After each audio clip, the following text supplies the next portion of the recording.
Someone's voice woke up Blair. He slowly opened his eyes and everyone around him immediately burst into laughter. One of the students asked how such a stupid idiot was still studying here. Blair got scolded again. Blair scratched his head and thought, "Where am I? Is this a dream?" The girl sitting next to him whispered that teacher Brittany was calling him again. Blair turned around and saw his teacher behind him. She leaned over and asked displeased, "Did you sleep so soundly that you already forgot where you were?" Blair looked at her and thought, "Is this the teacher?" His teacher pulled his ear and said she knew that she couldn't sleep in her lessons. He must know how necessary mathematics is. She picked him up and told him to go answer. Blair walked up to the board and thought that he seemed to be faced with a very difficult problem. The problem on the board consisted only of single numbers that needed to be added. The teacher noticed that Blair was standing still and told him to solve this task at home. Tomorrow before class he would show it to her. This will be his punishment for sleeping in class. The children laughed and said that this idiot would not be able to solve this problem in 3 days. Mathematics is one of the most important sciences. Such an idiot cannot have the ability to do it. Blair smiled and started writing something and his teacher thought,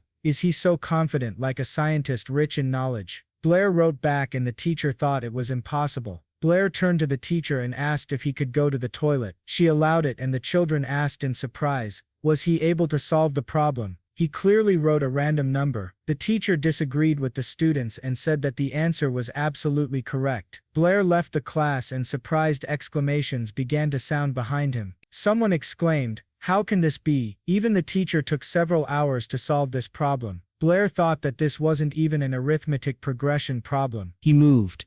Chen Luo is an ordinary mathematics teacher who has completely devoted himself to this science. After graduating from university, he worked tirelessly as a teacher for many years. Next year he plans to receive a higher academic title, and at such a key moment he moved. He only took a nap during the exam, so why did he move to another world? It's not scientific. They don't live in a comic book. Maybe Newton can help him. He moved into the body of a student named Blair, but he is a complete zero in mathematics. The whole class calls him a fool based on the situation that just happened. In this world, mathematics is highly respected as a science, but their level of knowledge is quite low. Even a student from elementary school can easily find the answer to such a problem, but in this world, everyone can only add numbers one at a time. Since he can't solve the displacement problem, then he will become the best mathematician in this world. Chen Luo will rise to the height of science even in another world. Suddenly, a girl came out from around the corner and they ran into each other. They both fell to the floor, and Blair apologized to her, but suddenly he saw that he was hovering over her, and she looked at him indignantly. Blair quickly pulled back, gave her a helping hand, then looked away and said that he didn't mean for this to happen. The girl suddenly jumped to her feet and said that it was him again. Blair pointed a finger at himself in surprise and asked, "Do you know me?" She shouted that of course she knew him. It was he who pushed her at the entrance ceremony. Because of him she ended up in this position. He embarrassed her in front of the school. She remembered his face forever, but this time he specifically ambushed her. Blair looked away and thought, does he seem to be in trouble? What's happening? But wasn't she the one who crashed into him? He replied that he was not guarding her at all. Besides, wasn't she the one who bumped into him? She told him to stop. Then she started making some movements with her fingers and spoke to the element of fire, telling him to listen to her order. Nothing happened. Then Blair exhaled and said that she was so naive. He started waving his hands and asked, does she think she has magic? Let her look at him,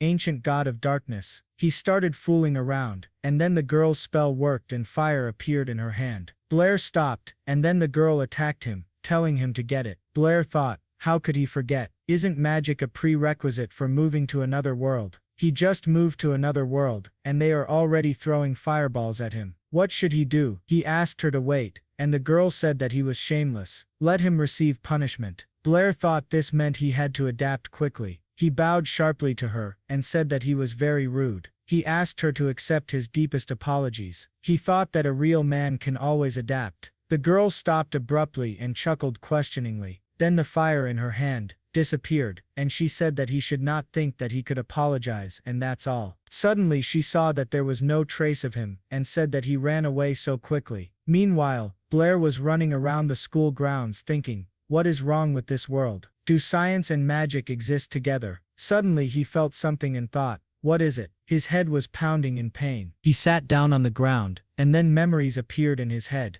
Blair wept bitterly and called for help. His father and the people who came to their house reported that the general had given his life for his homeland. The man handed Blair's mother a box and told her to calm her sadness after the death of his father. Blair and his mother moved into a modest house. The people who lived there turned to them and gossiped. One woman told her friend that they said she was from an aristocratic family. Her friend asked, "What kind of aristocracy is here?" After the death of their husband, they became so poor that they had to work. Years passed. One joyful day, Blair came up to his mother and said that he had been accepted into the Shona Academy. She said that he must study well at the academy. Blair responded by telling her not to worry. He was already an adult. His mother imagined how he would grow up and thought that he was already so old. Some days, Blair spent time in the library. The old man who worked there told him not to dig around for too long, otherwise he wouldn't let him sleep there. Blair began reading books with the thought that he would definitely return their family to its former honor. At the academy, he tried to cast a spell, but nothing worked for him. His classmates began to say that he was trying so hard but could not make a single fireball. He had no talent for magic at all. He couldn't even master the fireball technique. He may be from a noble family, but he was so poor that his family wouldn't even hire him as a servant. Such a mediocre student would soon be expelled from the academy. He's also a complete idiot in mathematics. He probably didn't have a teacher in his childhood. If it weren't for the glory left by his dead father, both of them wouldn't even take him here. Let them just look at his black hair and brown eyes. He is definitely not pure blood. All the memories came flooding back to Blair at once, and at the end he heard his own words. He apologized to his parents and said that he knew nothing about mathematics or magic. He was worthless. He returned from his memories and his classmate asked what was wrong with him. Blair opened his eyes and thought, "I call her Jasmine. She is from my class. How did she find me?" Jasmine smiled and said that there was a lesson on magic theory downstairs. He was okay. She held out her hand, and Blair replied that he was fine. He thought that he didn't think anyone would worry about him. He accepted her help and thanked her. He thought that now he understood what happened to Blair, but now he had him. After that, they went to class. The teacher said that as everyone knows, there are 4 magical elements in the world, and all magic is based on them. Blair thought that in this world, people are divided into natural-born magicians and ordinary people. Both magic and science are very important. This academy is a famous magic academy. The teacher raised her hand up and said that in this world, magic is based on 4 elements: earth, fire, wind and water. They are the 4 main elements. Mages use spells and hand gestures as well as spiritual power to manipulate the elements. This is how magic happens, but to use magic you need natural ability. After a while, the bell rang, and the students were glad that classes were finally over. Another student said that all these old people can do is lecture from textbooks. It's so boring. The teacher had already begun to collect his textbooks, but Blair approached him. The teacher asked if he had a question again.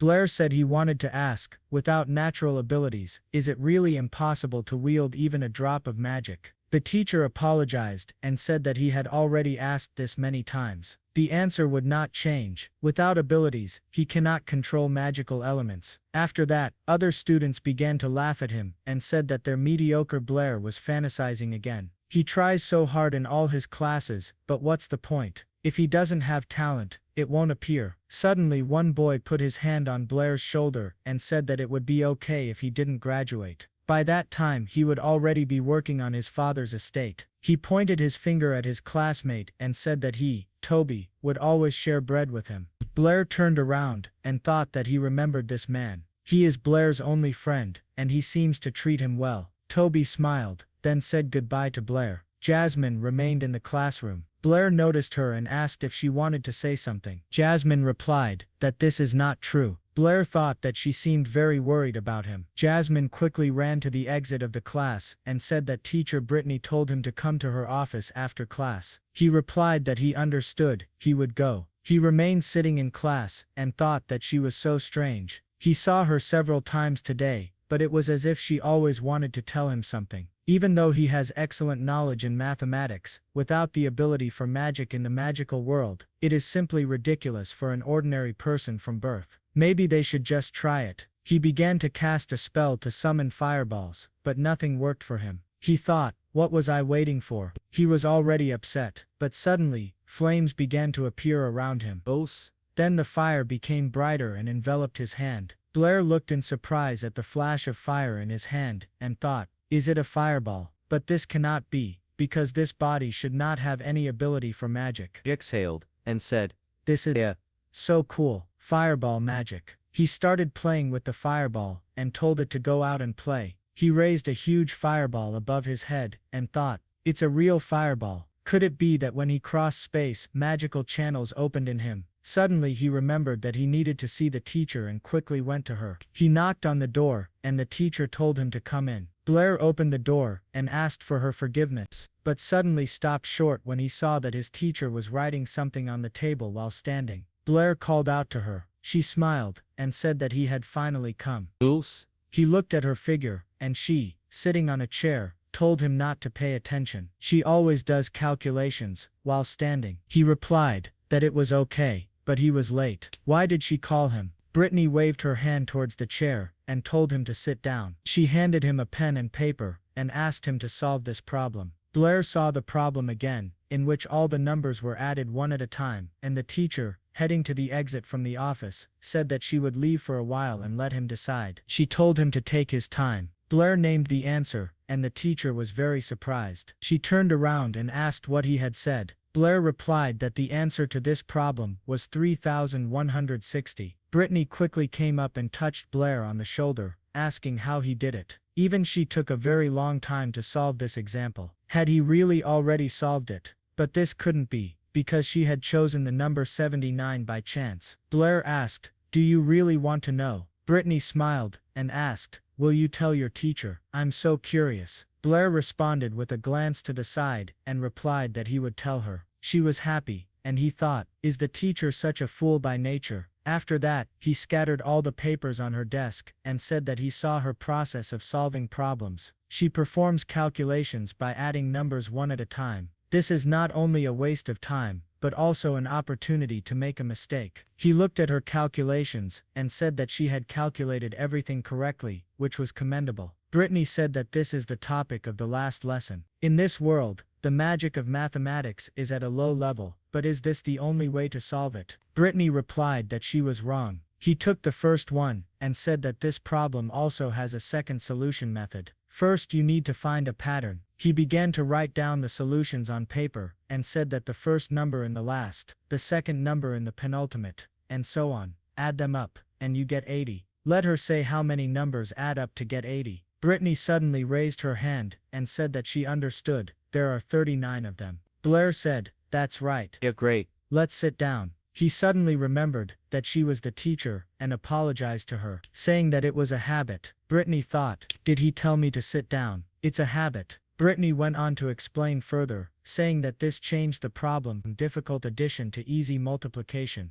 At the same time, they should not forget about the number without a pair. It is 40. Using this method, she would also be able to find a solution very quickly. Brittany greatly admired his solution, and said that it turns out there is such a wonderful way. Moreover, it seems to her that this method can be improved further. Blair said, that's right. You're great. If in a block of numbers, starting from the second, Each one differs by the same number as the previous one, then they can be described by one simple formula. He wrote on paper a formula for summing an arithmetic progression, and his teacher was lost in thought. Blair waved his hand in front of her eyes and called out. He thought, elementary school math from my world is so difficult for this world. Brittany asked if he came up with this method himself. Blair replied that it was something like that, it would be more convenient. He thought that she still wouldn't understand if he told her Gus's name. The teacher grabbed his hand and said he was a genius. If he continues to do this, he has a bright future ahead of him. She got too close to Blair, and he called out to her. After that, she quickly backed away from him, and said that she was just so excited. She thought for a second,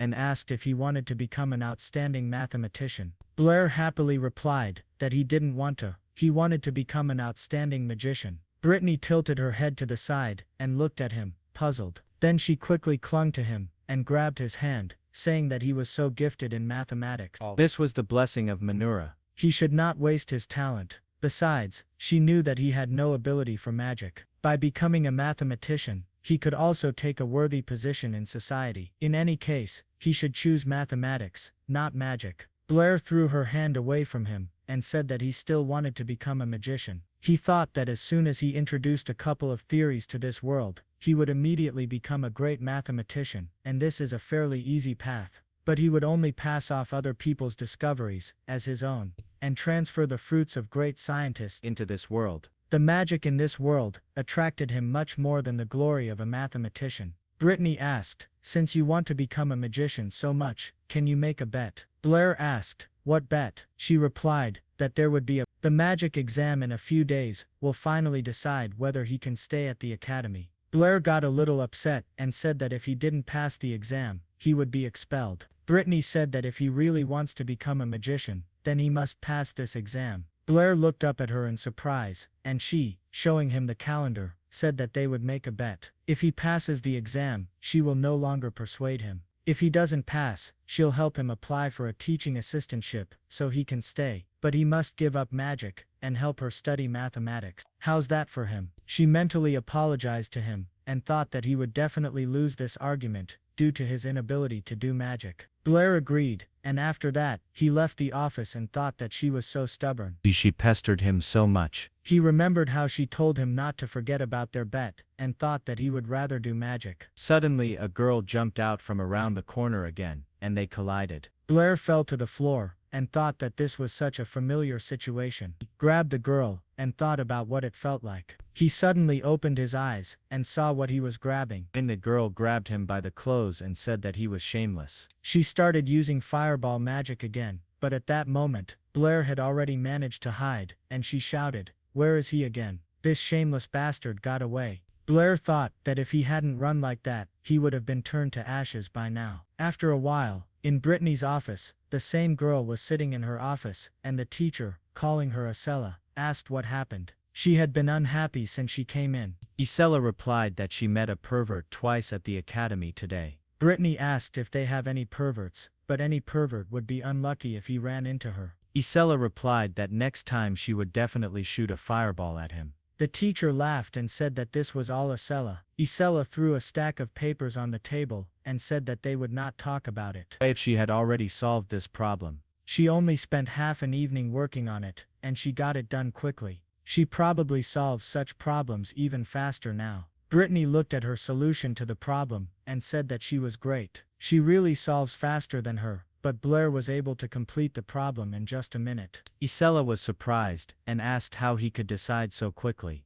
This is impossible. Who is Blair anyway? She had never heard of such a thing. Brittany smiled, and said that he really only needed a minute. She had never seen such a solution. Now she will show. She showed her a piece of paper with Blair's solution, and said that first she needed to figure out the pattern. The sum of these numbers, then they multiply the sum of the numbers by the logarithm. Here he simplified everything into a formula. Isella looked at his decision, and then grabbed her head, and exclaimed, "That means this is also possible, and this is the way this Blair came up with." The teacher confirmed her words, and said that she herself was very surprised that there was such a talented mathematician in their academy. Isella said she wanted to meet this Blair. The teacher saw her burning eyes, and agreed. After that, Isella opened the door to Blair's class with her feet and shouted, "Is there Blair in their group? She wants to meet him." Toby wanted to answer her something, but Blair pinched his leg, and hiding under the table, showed him a sign to be quiet. Toby awkwardly scratched the back of his head, and replied that Blair had just left on business. Isella asked, "Did he leave again?" She headed towards the exit of the class, and said that they should then tell him when she returns that she wants to talk to him. She has business with him. Toby agreed, and after that, the door to the classroom closed, and Blair crawled out from under the table. There was silence in the class, and everyone started throwing strange looks at Blair. Blair looked around and asked his friend why they were looking at him like that. Toby grabbed him by the shoulder, and told him to tell the truth about what happened to Isella. Blair asked, "Isella is this girl's name?" Toby asked if he was really interested in anything other than books and part-time work. Does he even know who this Isella is? Blair got scared, and even knew who this Isella is. Toby asked if he even knew how many fans Isella had. If they find out that he offended their goddess, they will not forgive him. Blair replied that this is the Shinden Academy. They cannot do whatever they want. Toby said that at least he knows what their academy is called. Then let him tell him where their campus is. Blair asked, "On Baker Avenue." Toby asked, "Where is this avenue?" Blair replied that he was in the city of Yabo. Toby sighed and said that he already thought that he was pretending to be a fool, but now he sees that he really is a fool. Isella's father is the mayor of Yabo. Blair was surprised and thought, what the hell, this is what he got himself into. He asked, if he finds her and apologizes, will she forgive him? One of his classmates heard this and asked, Led he dare to get into conflict with Isella. He looks like he doesn't want to stay at the academy.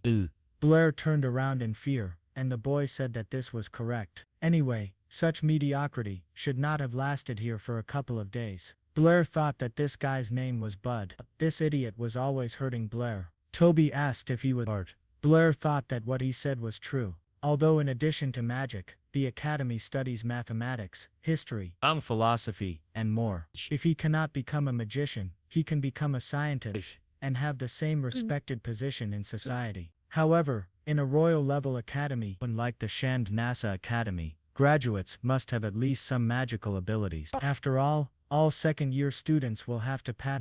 In fact, the magic exam is quite simple. Every student can pass it easily. But Blair is absolutely not endowed with the ability to use magic, so for him, this exam will mean the end of his studies at the academy. It's not surprising that the teacher decided to argue about passing the exam. Bud hit the table with his fist and exclaimed, is he even listening to him? He pointed his finger at Blair and said that he was an orphan mudblood. Toby rose from his seat and called out to Bud with displeasure. Then he asked if he wanted to fight. Bud asked why he cares. Toby replied that Blair is his friend, and his business is his business. If he wants to fight, he will show what he is capable of. Bud replied that he would remember that. Next time, they will answer him. Bud and his friends left, and Blair thought that although this fat man does not seem very reliable, at such a moment, he showed himself to be a loyal friend. He's a great friend. He asked if Isella bothered him. He would help him, right? Toby smiled and replied that of course, he would do it, but by then, he would give it to him. The smile on Blair's face disappeared. After that, time passed, and a few days later, the magic exam came. All the students gathered on the site, and the teacher said that in this exam, they will test their fireball technique. Students who fail the exam cannot continue their studies at the academy. Fireball is basic magic. He thinks every student can handle this task. They will need to stand behind a line and hit the target with a fireball. They'll start with Bud. Bud stepped forward and cast a fireball. The man extended his hand forward and sent the fireball at the target. The teacher praised him and said that he passed the exam. Linda has passed. Linda has passed. Let the next student come up. Bud looked at Blair and said that he should enjoy his last minutes at the academy. Toby got angry and told him to shut his mouth. The teacher said Toby is next. Toby stepped forward and extending his hand, began to cast a spell. A small ball of fire accumulated in his hands, and he aimed it at the target, but the fireball did not reach the target. And the teacher said that he passed. Toby was delighted, and the other students said that he had conjured such a small ball. He had tried hard. The teacher looked at the list and saw that Blair was next. Blair thought that he did not have the gift of magic. He would not pass the exam. He could not even create a fireball. Poor guy, he doesn't want to expose him to ridicule. He sighed, and said that the entire second year passed the exam. Then he declared their test over. Bud told him to wait. The teacher looked up at him, and Bud told Teacher Anthony that he had missed one student. He pointed his finger at Blair and said that he hadn't passed the exam yet. Blair remained silent, and the teacher asked if this is how he will pass. Bud asked if he is a student at the Magic Academy and will not take the magic exam. All Bud's friends laughed and said that this idiot would be expelled. Bud said that he can still return to the academy. Maybe he shouldn't lose face. A crowd gathered around Blair, and other students headed to the spectacle. Two girls ran past Teacher Brittany and said that the idiot from the 5th group was about to disgrace himself. Toby put his hand on Blair's shoulder and told him to ignore it. They were just out to make fun of him. Blair pursed his lips and said he'll try. Teacher Brittany came to a crowd of students, and one of them asked what he thought he was. He doesn't have the ability for magic at all, so why disgrace himself? Another student replied that he probably still had not come to terms with the fact that he was untalented. The teacher told them all to calm down. After that, he looked at Blair and said that he would ask again. Does he really want to pass the exam? Blair confirmed his words, and said that he wanted to try it. The teacher nodded and said that whatever the result, he did well. Now he can begin. Blair stood in front of the target, thinking that although the spell and hand gestures were not needed, he would still do it for appearance sake. He began to cast a spell and gesture with his hands, and after that, the hot air scalded the students behind him, but the fireball did not appear. Bud took a closer look, and then laughed, and said that it was very strong. Blair finished the spell, and then a powerful fireball appeared in front of him. He shot it at the target. There was an explosion, and all the students were very surprised, including the teachers. The students continued to stand there, their mouths open in surprise. When the smoke cleared, they saw that the target was completely broken. After this, the examiner said that Blair passed the examiner, said that Blair passed the exam. Bud looked at the broken target, and said it was impossible. Toby was delighted, and patted Blair on the head, and asked if he had been hiding his talent all this time. After this, Teacher Anthony asked Blair to come to him. And Teacher Brittany thought, how could he do this? Anthony's teacher took Blair to school, and asked if he had practiced every day from books, and in the end he was able to create a fireball. Blair confirmed his words, and Anthony said that magic is a gift from the gods to people. Even ancient magicians used gestures and spells to release their abilities, and those who were deprived of abilities were called abandoned gods. There are many such people, and he is one of them. But now, the gods have rewarded him with their gift. This happens very rarely. In addition, today in the exam, he showed excellent speed and put his hand on Blair's shoulder, and said that Blair had great potential as a wizard. Blair thought that last time he was persuaded to take up mathematics, and now, magic. Blair thanked Anthony's teacher for his praise, and said that when he first came into this world, he became very interested in magic, but now he wanted to go back to his world. Anthony asked, "To his world? What are you talking about?"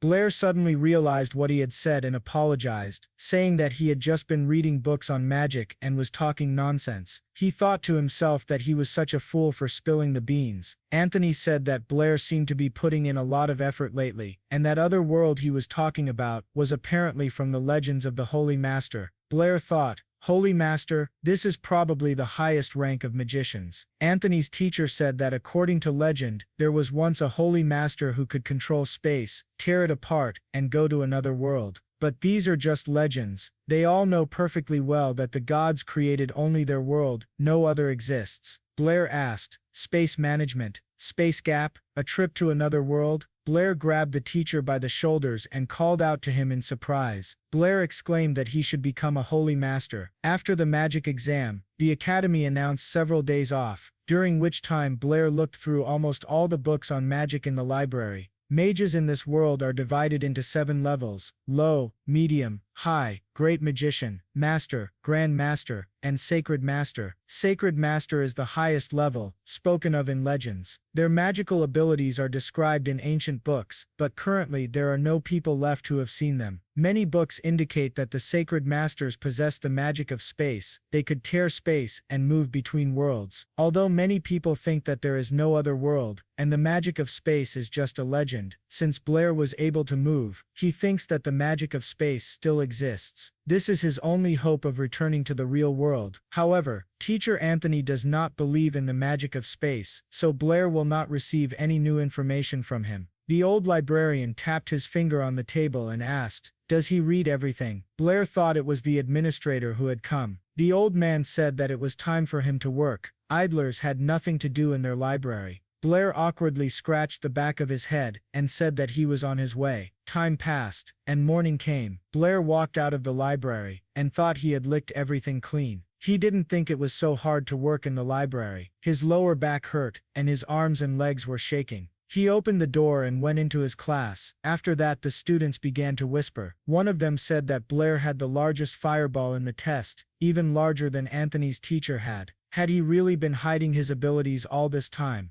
Another girl said that she hadn't noticed before, but Blair was quite handsome. No wonder Isella came. Suddenly Blair noticed Isabella and thought, "What is she doing here?" Isabella sat in his place with her feet on the table. He immediately turned away, and mentally told her not to look at him. Isabella jumped up and said that she didn't know he was the same Blair. Blair turned to her and told her to listen to him. It was just a misunderstanding. Isla called him a pervert and told him to shut up. After that her hand caught fire, and Blair asked if she was not going to do it right here. Isabella cast a spell, and Blair covered his hands, cursing. Then he opened his eyes and saw that Brittany's teacher had grabbed Isabella's hand and prevented her from doing this. She asked why she was using magic in the audience. Isla told her to listen. It was all him. Brittany raised her hand and told her to be quiet. She called out to Blair and said that she was just looking for him and wanted him to follow her into the office. Then she called out to Isabella and said that she would go too. Blair shrugged and thought,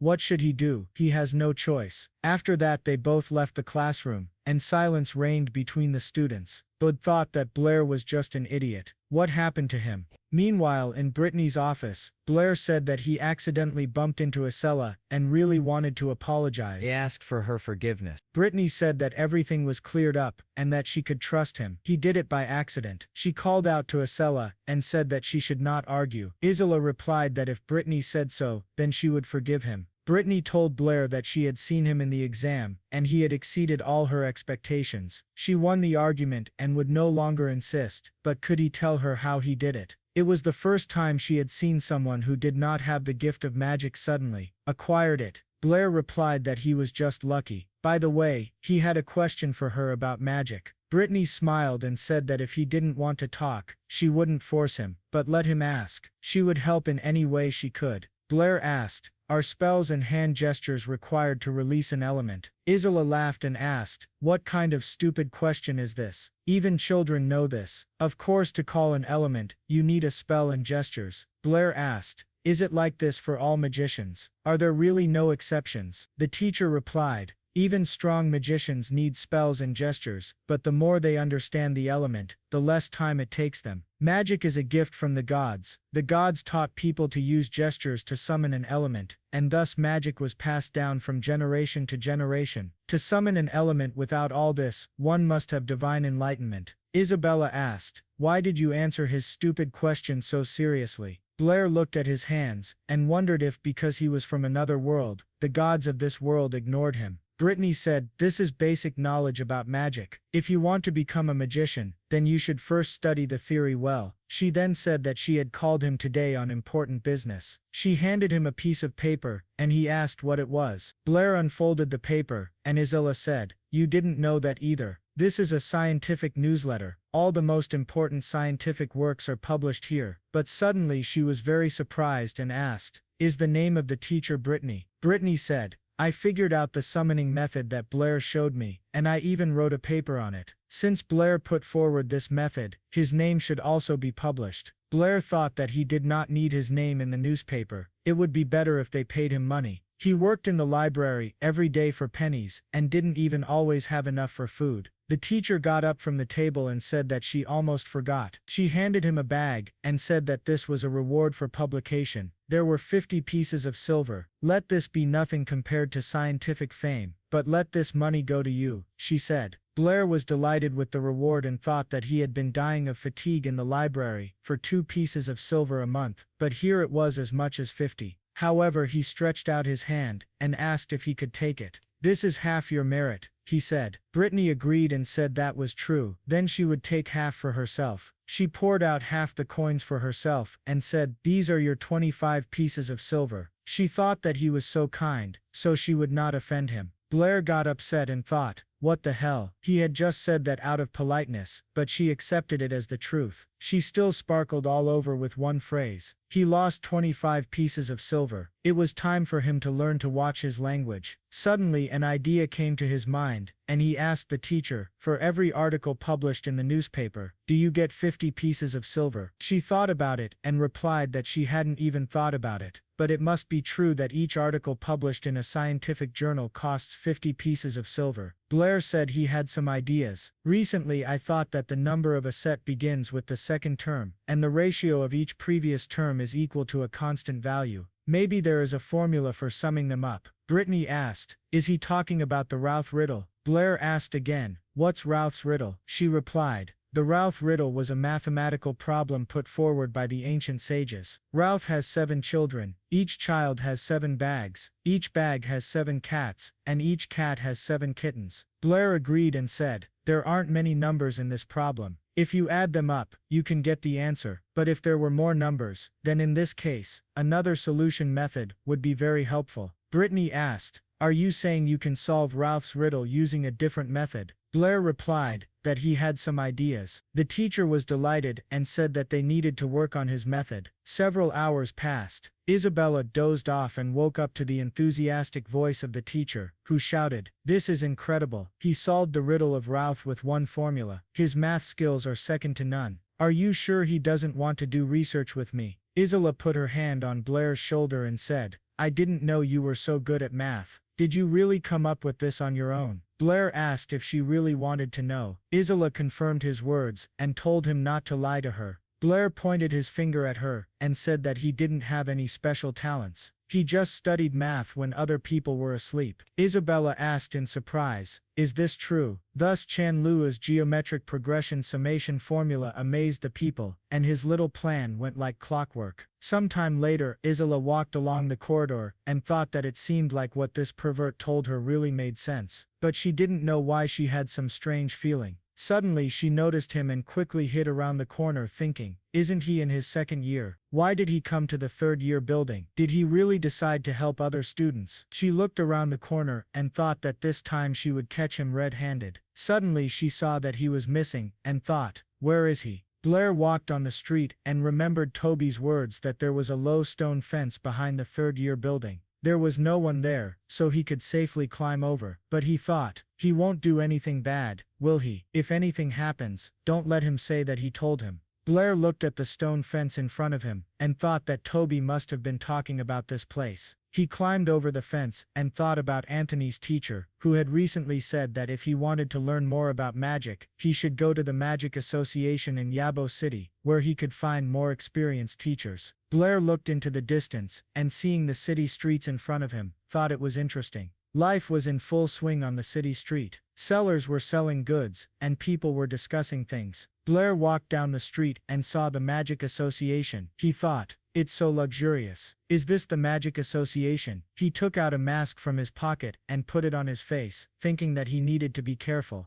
He had better not reveal his identity. He walked into the Magic Association, where Jasmine greeted him at the reception desk. He explained everything to her, and she asked, so you want to find a magic consultant, right? Blair confirmed her words and thought, is this not Jasmine from my group? What is she doing here? Does she work here part-time? Jasmine did not recognize him, and said that the fee for consulting a high-level mentor would be 10 gold a month. An average-level mentor would cost 5 gold, and a low-level mentor would cost 2 gold. She asked him what he wanted. Blair stopped listening to her, and thought, why does he have to suffer so much? 1 gold piece costs 100 silver pieces, and he now has only 30. Blair headed toward the exit and apologized for disturbing her, but Jasmine stopped him and said that if he had problems with money, he could subscribe to their library. Blair asked about the library, and Jasmine confirmed his words, saying that the library of the Magic Association contains several tens of thousands of publications on magic. He could learn almost all the knowledge about magic from their books. It may not be comparable to consultations with a mentor, but it was absolutely free. Blair was delighted and thought, can I have a subscription? Jasmine agreed and said that he needed to provide his ID. Blair did not answer, and she said that since he wanted a consultation, she thought he was already a magician. To make a subscription, he needed at least proof that he was studying magic.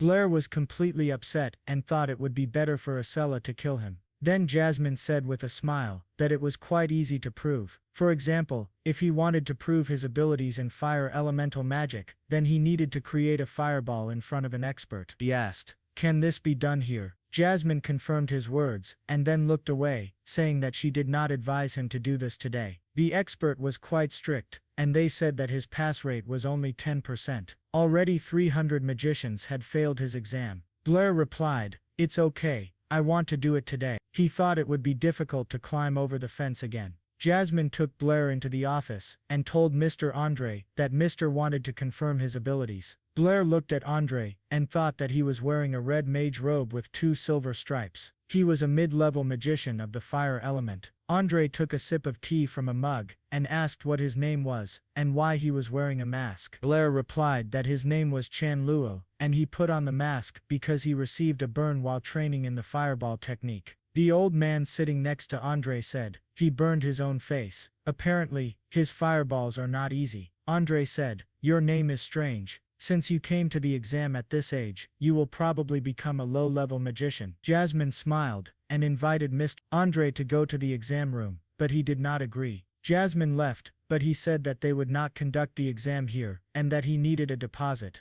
He wanted to see Blair's fireball technique, and Blair was told to try to attack him. Blair asked, isn't there enough space here? The old man asked, do you really think you can hurt Andre with your little fireball? Since you say to attack, then let's see. Don't waste our time, Blair replied. If that's the case, then let them judge for themselves. He began to cast a spell and make gestures, and Andre watched him, commenting that his gestures were sharp but that he was casting the spell slowly. Blair extended his hand forward, and flames began to accumulate around him. Everyone was surprised, and Andre was scared. He told Blair to wait. Blair suddenly opened his eyes and finished casting the spell, forming a huge fireball. The fireball flew toward Andre, and there was a strong explosion. After a few seconds, the smoke began to clear, and Jasmine started to cough. The old man, who was at the center of the explosion, also coughed, because he protected Mr. Andre with his shield. Andre looked at the shield in front of him in fear, and the old man removed it.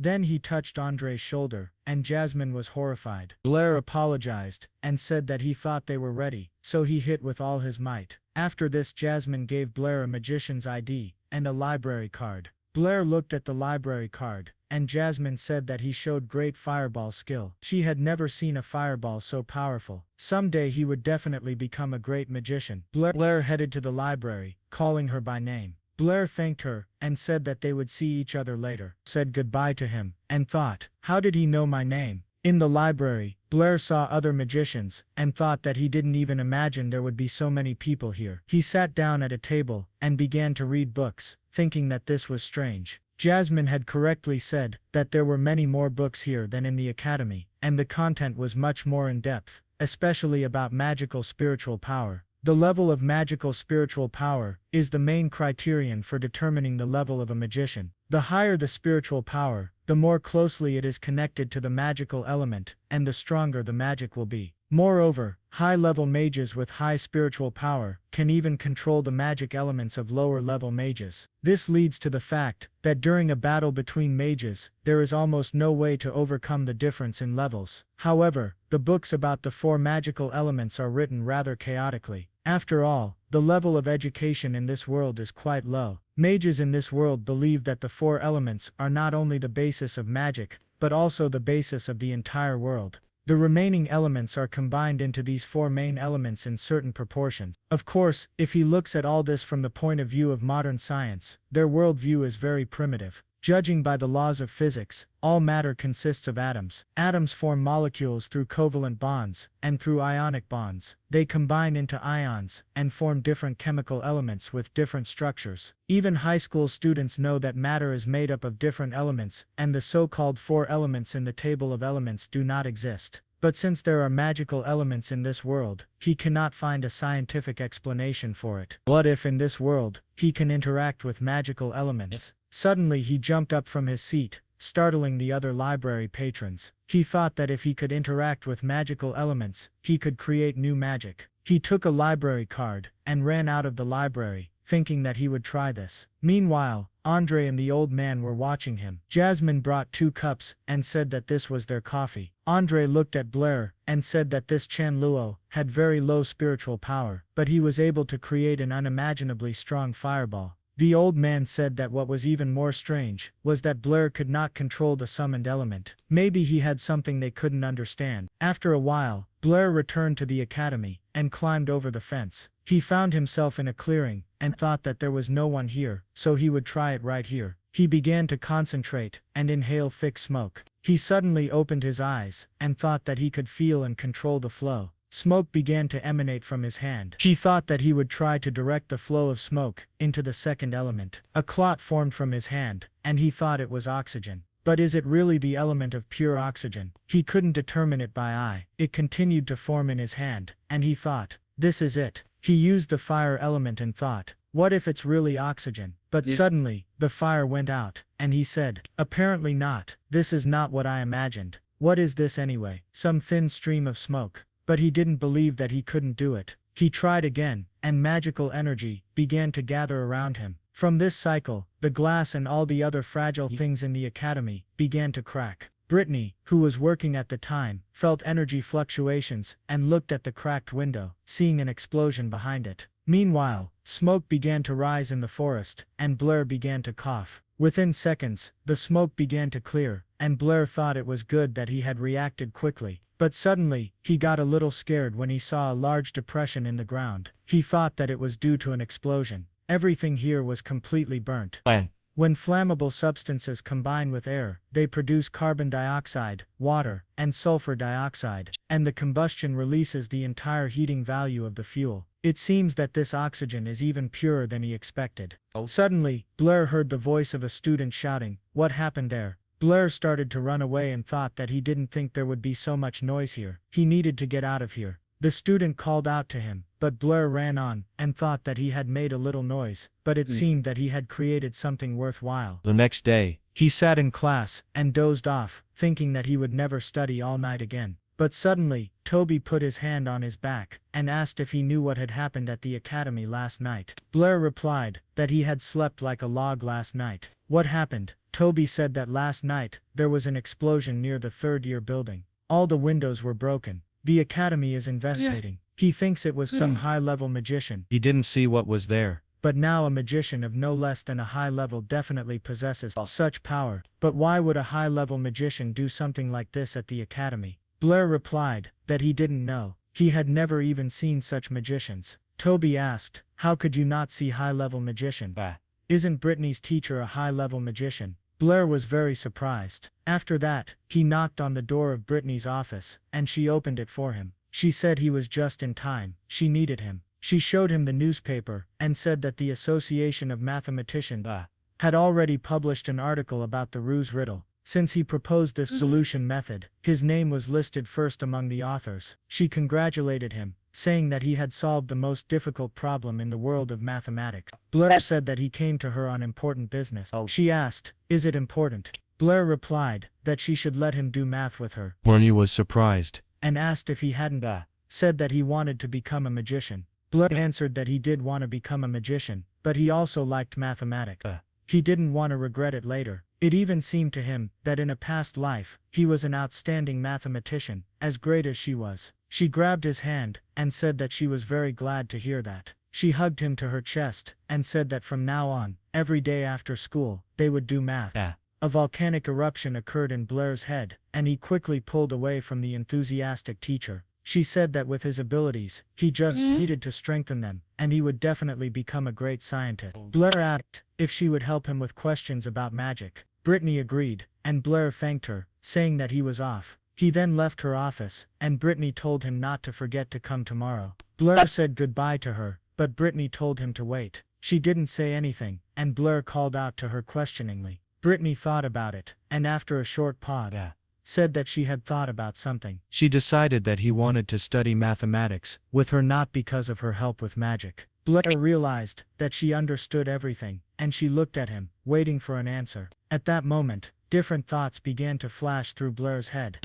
What should he do now? He would have to leave this world forever. She would rip his head off. He wanted to live a little longer. He opened his mouth, and after a second, asked, what are you saying? He just thought that, since they would spend so much time together, it would be more convenient for him to ask her about magic. She walked up to him, put her hand on his shoulder, and said that she was telling him he had a talent for mathematics, and he could use it as a tool. She led him to the exit of the office, and told him to go and rest, reminding him to come back after class. Blair left the office, and thought that this woman was both smart and stupid at the same time. The next evening, he came to Brittany's office, and said that he had arrived. However, he stopped in the passage when he saw Acela inside. She looked at him with irritation, and asked why he came. Brittany apologized to her, and said that she had forgotten to mention that from today, Blair would also be doing math with them, so she should take care of him. Acela turned away sharply, and Brittany told Blair to sit down next to Acela.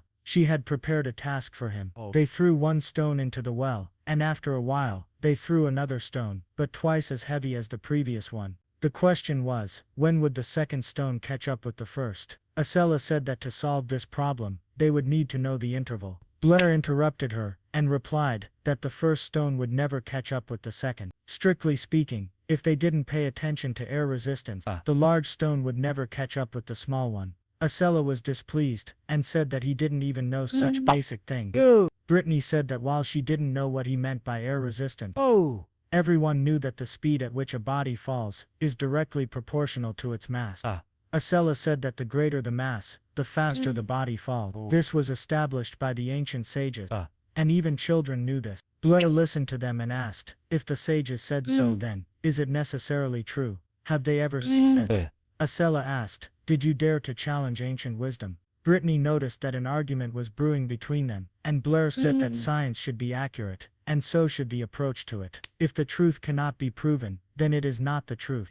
Acela asked, then, since you want proof, can we make a bet? Blair replied that betting was an unacceptable activity for a student, and he would never agree to it. Brittany told them to stop, but suddenly Acela interrupted her, and said that they were betting 10 gold. Blair jumped up from his chair and asked, why not?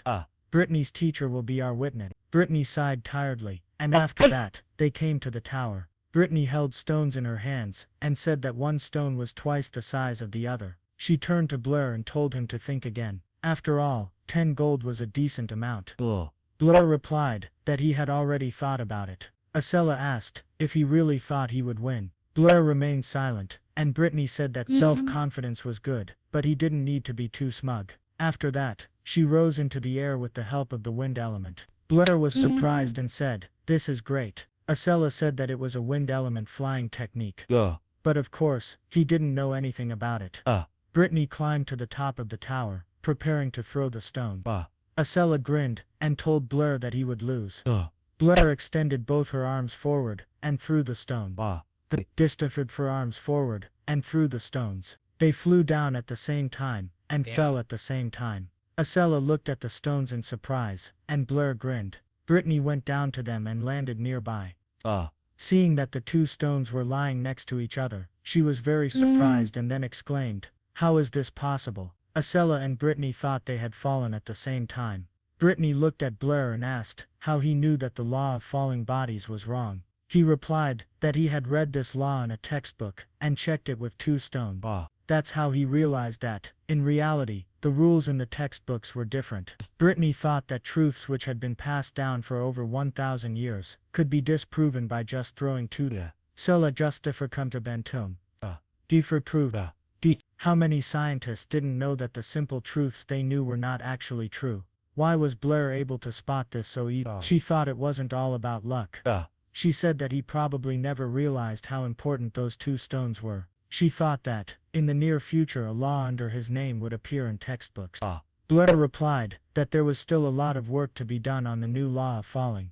Besides, it wasn't only his merit. The 3 of them did it. Blair thought that, once again he got empty glory. He would play a little on emotions. Brittany replied that it was entirely his fault. She just threw 2 stones. However, if he wanted, they could finalize this law together with Acela. Acela asked, with her. Blair replied that he would of course need Acela's help. Would she help him? Acela was surprised, and imagined them working together. She remained silent, then thought, does he need her help? She turned away from him and said that, since he said so, she would help. Blair thanked her, and Acela thought about how it would sound. The law of falling bodies. She pursed her lips at such thoughts and told Blair that if anyone offends him at the academy, he should let her know. She would help him. She thought that Blair wasn't so bad. He was very smart, and also handsome. Blair thanked her, and then extended his hand to her. She thought, what is he doing? Does he want to shake her hand? What was he up to? Why was she so upset? She asked, what are you doing? Blair replied that he was waiting for the 10 gold. He looked at her with a smile, and thought that he was rich. Ella understood what he was thinking and thought that his head was full of only this. After that, she gave him 10 gold pieces and told him not to count them. There were exactly 10 gold pieces. Blair was delighted and thought that in one bet he won 10 gold. He became rich in one day. Isabella called out to him and said that he seemed more interested in money than fame, but it seemed to her that he still did this not only for the sake of money. Blair thought about it and she asked, "What do you want?" Blair opened his mouth slightly but remained silent and decided not to answer. He remembered moments from his previous life and then closed his eyes a little. He asked, "What are you talking about?" "I just want to earn money and live better." He smiled and said that it was late. He would go and they would meet tomorrow. Isabella was a little upset and watched him go. The next day Blair lay on his desk and thought that it was much more comfortable to sleep on this desk than in that cubicle. Well, at least now he had money. He must move on. Suddenly his thoughts were interrupted by a sharp crash from a hit on the table. He saw that Bud did it, and he said that Phage was looking for him, but he was still lying there. Blair asked, "Phage, who is this?" Bud pulled him towards him by his clothes with displeasure and asked if he had completely lost his fear. He thought that since he made a fireball now, he could do anything. Suddenly some guy came up to them and told Bud to let him go.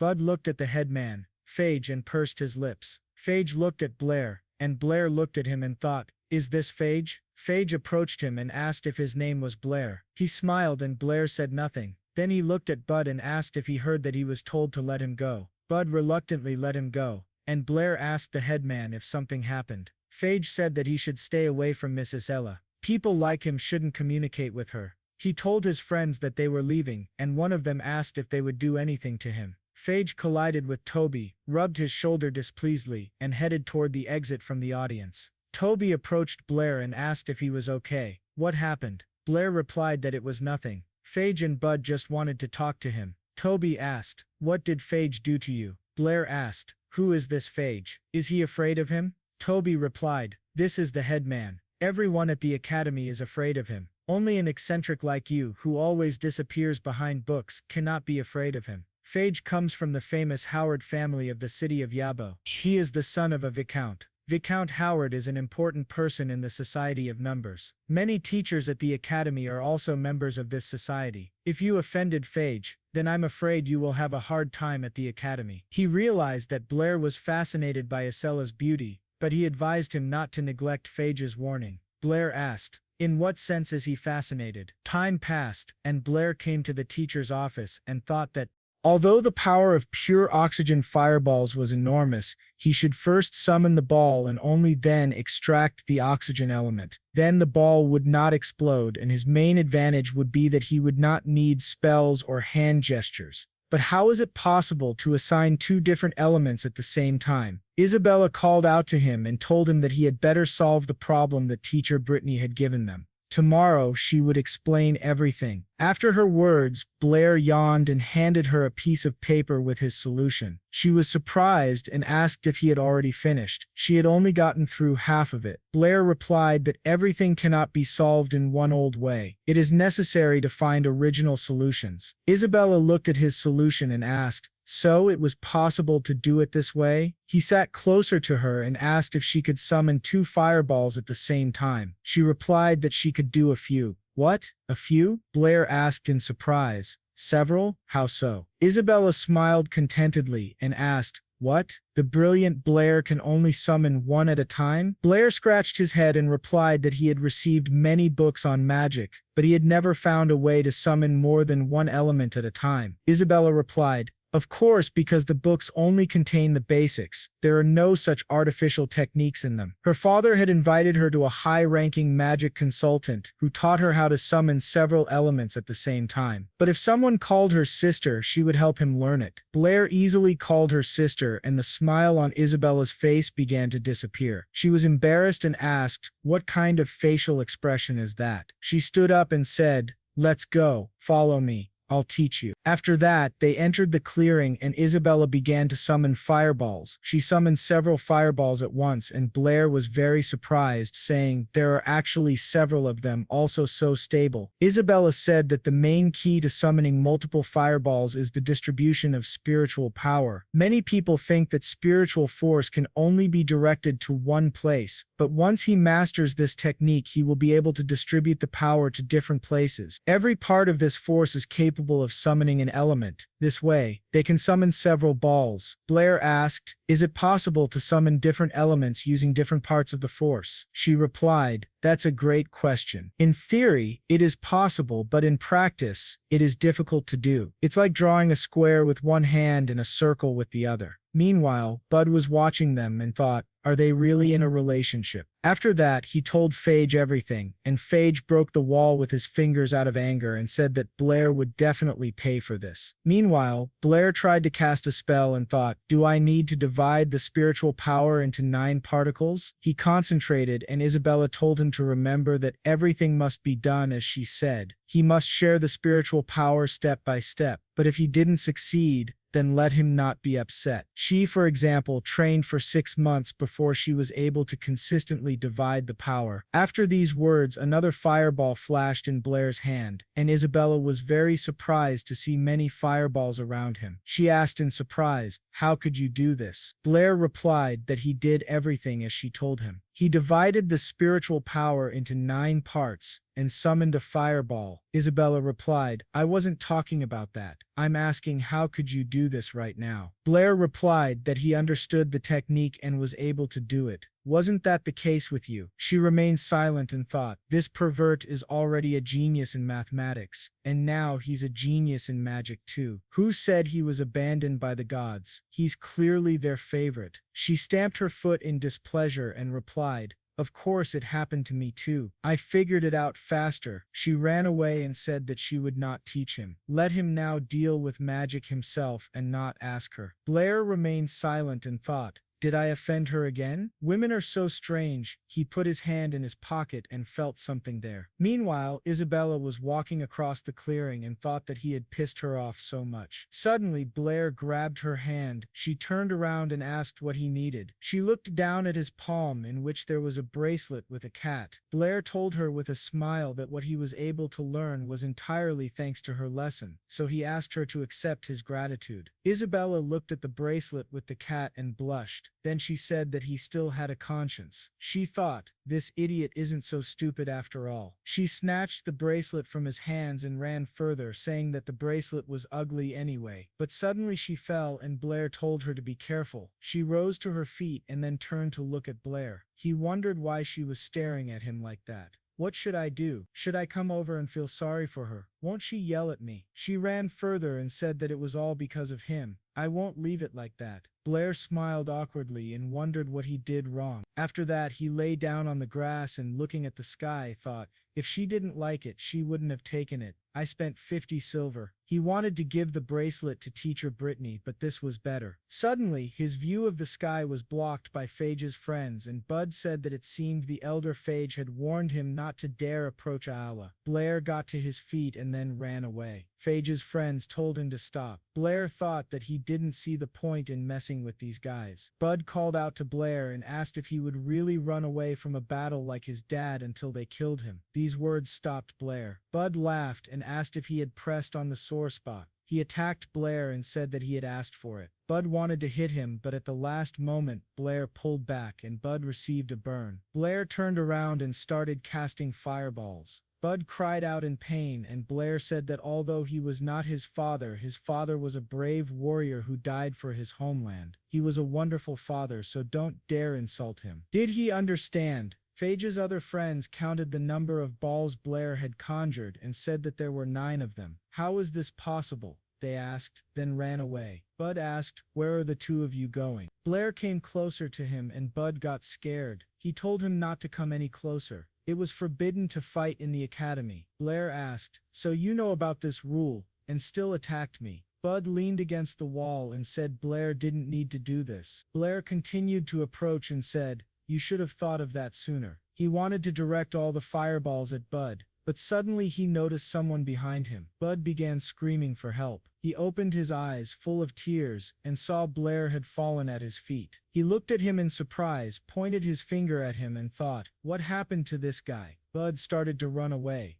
thinking it didn't matter to him. He'd better run. Blair was approached by teachers, and Brittany told Bud to stop. Bud raised his hands and replied, I didn't do anything. Let them believe me. He fell himself. Brittany pulled Blair up and asked, If you didn't do anything, then how did this happen to him? Don't think I don't know how you feel about Blair, Bud replied. It used to be like that, but now I didn't do anything. I'll explain everything. Suddenly, the old man told him to stop. Blair lies at your feet. Don't play the fool. Even now, you continue to damage the Academy's image. Go to my office now, and wait for me there. I will deal with you. Bud agreed, and the old man turned to the vice chairman of the Archie Society. It was all the fault of the management of their academy, he said. I apologize for this spectacle. Archie called the old man Calvin's deputy and replied that fights between young people in educational institutions were common, but to be honest, they should be stricter with them. What is Blair's current state? Brittany noticed that Blair was weak and called out to him. Blair sighed and thought that he had gone to heaven.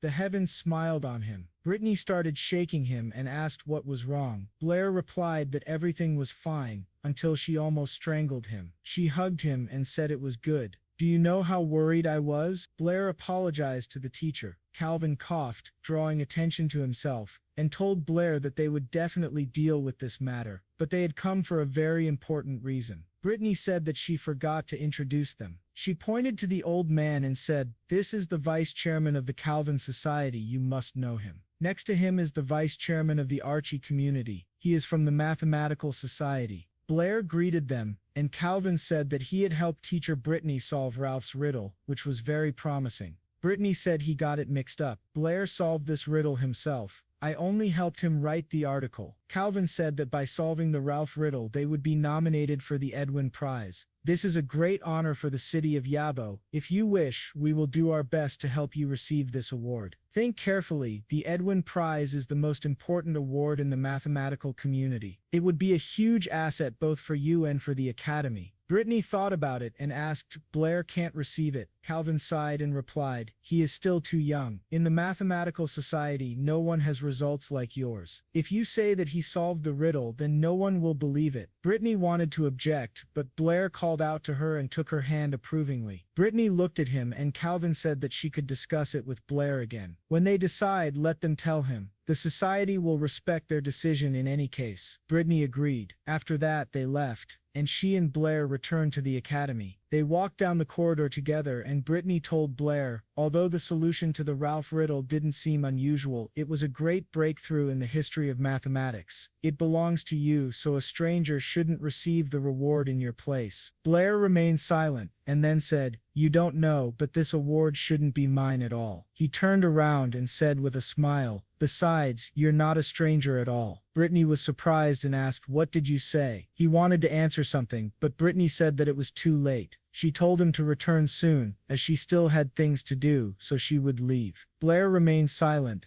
and thought, did I say something wrong again? He walked further through the corridors and saw a crowd gathered around the notice board. They were looking at an article and wondering if there was some new news. Who is Blair? Does he also write articles? One of the students asked. Another student said that Blair again published an article with the teacher. Seems to be about some kind of mystery. Her friend replied, it's Ralph's riddle. I heard that many scientists couldn't solve it for centuries. Is Blair really that smart? Surely the teacher helped him. Blair walked past them, covering his face. One of the students commented, this Blair must have found a way to suck up to the teacher. Blair thought he hadn't expected teacher Brittany to publish the article under both their names. He sighed tiredly, then suddenly heard someone calling someone an idiot. He noticed Calvin around the corner and a man shouting asking if someone had fought again at the academy. The man was Bud's father. He scolded his son and asked, did I send you to the academy to start fights here? Do you like fighting? He raised a stick and shouted, then today, I'll beat it out of you. He hit his son with the stick and told Dean Calvin that he would definitely teach him a lesson. Just don't expel him. Calvin apologized and said that Bud's behavior was unacceptable. This is a serious violation of school rules. We will have to expel him. Upon hearing this, Bud's father fell to his knees and pleaded with Calvin not to do it. The dean asked what he was doing. Bud's father started begging, and Bud told him to stop. Blair approached them and called out to Dean Calvin. The dean greeted him, and Blair asked what had happened to Bud. Bud gritted his teeth when he saw him. Dean Calvin replied that Bud had violated the academy's rules and that they had already decided to expel him. Don't worry, we will definitely take action. Suddenly, Bud's father pulled Blair's sleeve and asked, are you Blair? he begged him to forgive Bud. I will definitely teach him a lesson. It wasn't easy for us to get him into this academy. If he's expelled, his whole life will go downhill. Blair looked at Bud's father with pity, then sighed heavily. He told the dean that although he and Bud had problems, he asked him not to punish Bud too harshly. Bud was surprised and silence fell between them. The dean said that since Blair was asking on Bud's behalf,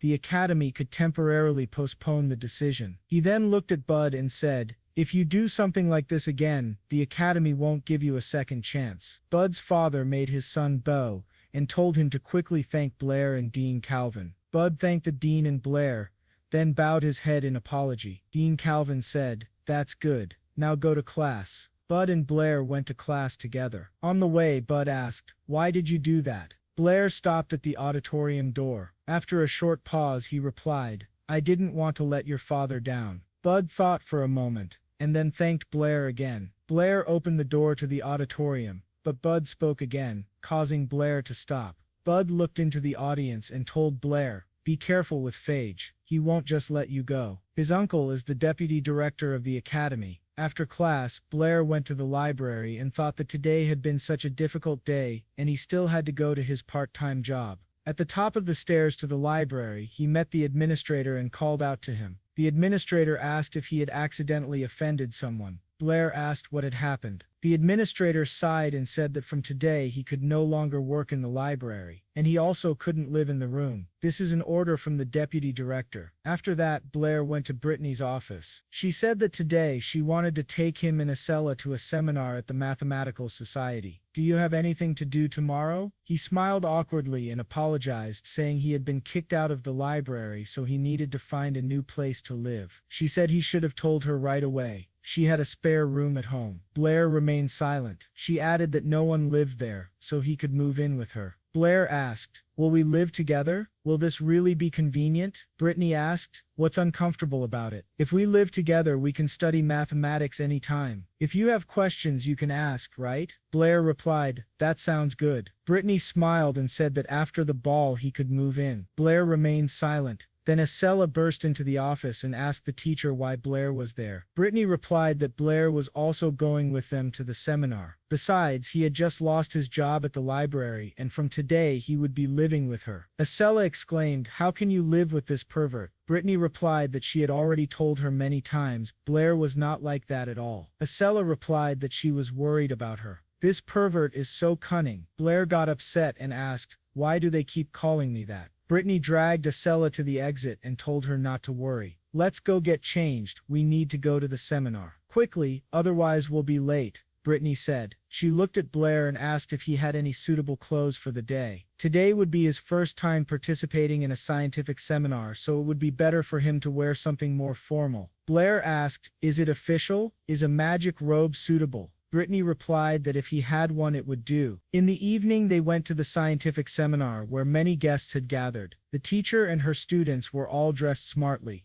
Blair looked at Isabella in her dress, and she said that they had arrived. Brittany explained that this was the Howard family's estate and also the venue for the Mathematical Society's seminars. The Mathematical Society is a prominent organization in the Kingdom of Dionan, so they chose the Howard estate. Every seminar of the Mathematical Society is held there. Blair looked at the huge house and asked, "Is Howard a man from the Phage family?" Archie stood at the entrance to the estate discussing different solutions with his friends. Brittany walked up to them and called out to Archie. He turned around and told Brittany and Blair that they had already arrived. Blair greeted him, and Isabella, displeased, folded her arms across her chest and thought, when did he meet the deputy chairman of the Mathematical Society? Archie told Brittany that he and his friends had just been talking about her. If she wanted, he could introduce her to them. Brittany told Acela and Blair to go ahead. She would find them later. Blair and Acela went inside the estate, and Blair, looking at the table, thought, there are so many delicious things here. Rich people live completely differently. He tried the food and thought it was very tasty. He had never eaten anything like it. Acela grabbed his hand and asked, "Are you a pig?" Did Brittany's teacher bring you here just so you could fill your belly? You're only embarrassing us. Blair noticed something on the wall and asked what it was. He saw a drawing of bridges. Acela said that it was the pride of the Howard family, the 7 bridges of the royal capital. Blair asked again, the 7 bridges of the royal capital. Someone nearby asked, does he even know about this? Did he come to participate in the seminar? Phage stood nearby, leaning against the wall. He asked Blair, did you come to my house just to eat? I'll need to speak to my servants about hygiene. Clearly they'll let anyone in. Acela said that Blair came with them and asked how he could speak like that. Phage asked, did I say something wrong? He doesn't even know about the 7 bridges of the royal capital, but he ate more than anyone else. Isabella began to lead Blair away and told him to ignore Phage. They had to go. Phage got angry when he saw her holding Blair's hand and asked, what's wrong, Blair? Still hiding under her skirt? Blair turned around and said, 7 bridges of the royal capital? That sounds interesting. Maybe you could tell me about it? Isabella called out to Blair, but he said that he just wanted to hear about the 7 bridges. Maybe I can come up with a new method. Phage asked, a new method? Brittany's teacher simply felt sorry for you and added your name to the article. Do you really consider yourself a gifted mathematician? Isabella exclaimed. What do you know about it? It was Blair who came up with the solution to the ruse riddle, so his name was included. Phage replied, even if that's true, I'll see if he has any more new ideas. He turned to the other guests and said, look, Mr. Blair says he can solve the riddle of the 7 bridges of the royal capital. Isela looked at Phage irritably. One of the guests said, that's the young man who solved the ruse riddle with Brittany's teacher. Another guest said, the milk on his lips hasn't even dried. How can he solve this? Someone else added, Brittany took pity on him and included his name in the article. Now he thinks he can solve the 7 bridges of the royal capital. Brittany heard this, and Phage mockingly called Blair a math genius. Don't disappoint us, he said. Blair replied, I didn't say I was going to solve it. Suddenly Brittany grabbed Blair's hand. He asked, what is it? She whispered. Why are you getting into a quarrel with Phage? You don't know how powerful the Howard family is. If you anger them, you'll have problems not only with the mathematical society but also with the academy. Besides, mathematicians have struggled with the 7 bridges riddle for centuries.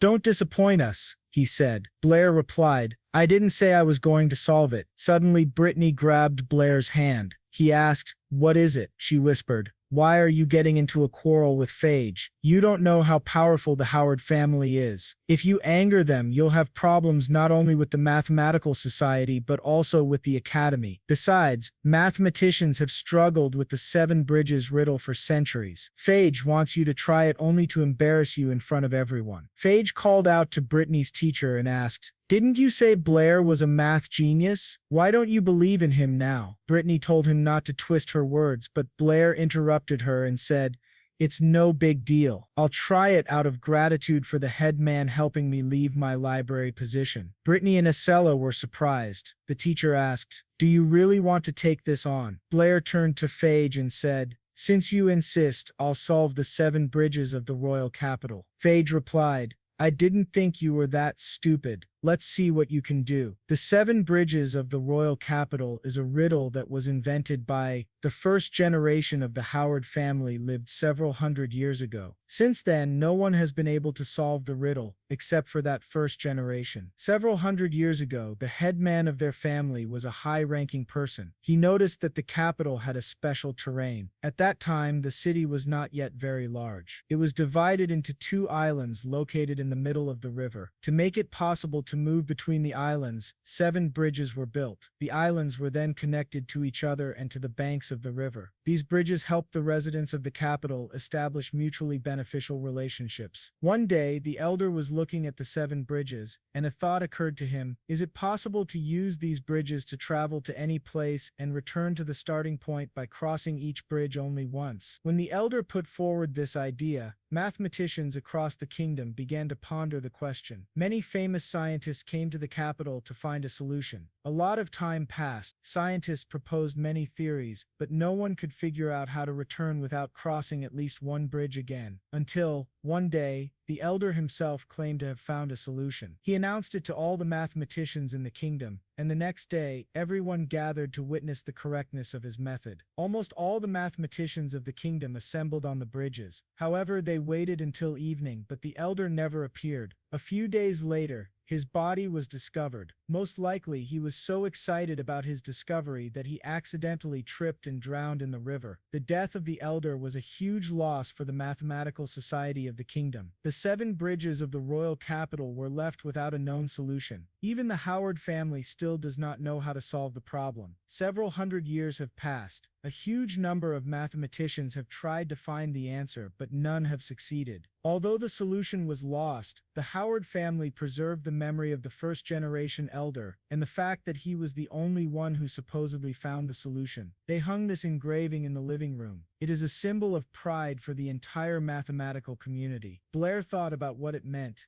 As he reflected, he realized the 7 bridges of the royal capital are the same as the 7 bridges of Königsberg. Blair replied that he would not be able to find a solution, but then no one else would be able to either. Farge chuckled, then laughed even harder. Is that your answer? Weren't you so sure of yourself? Some genius. The other guests who had been waiting for a solution to the riddle began to murmur. One girl said that he was just an arrogant child. Her friend, however, said that he didn't seem so simple to her. Farge wiped away tears from laughing, while Blair calmly said that he wouldn't find a solution because the riddle of the 7 bridges cannot be solved. Isabella and Brittany asked at the same time, "Can this not be resolved?" Farge scoffed, "What nonsense is this? He can't solve it, so now he says it's impossible? Then how did the first-generation elder of the Howard family come up with a solution?" Blair replied, "Then let me ask, is there any proof that he actually found a solution?" Farge grew angry. "What are you trying to say? Are you doubting him? Do you even know the position the elder held in the kingdom?" Suddenly, the Viscount told them to stop.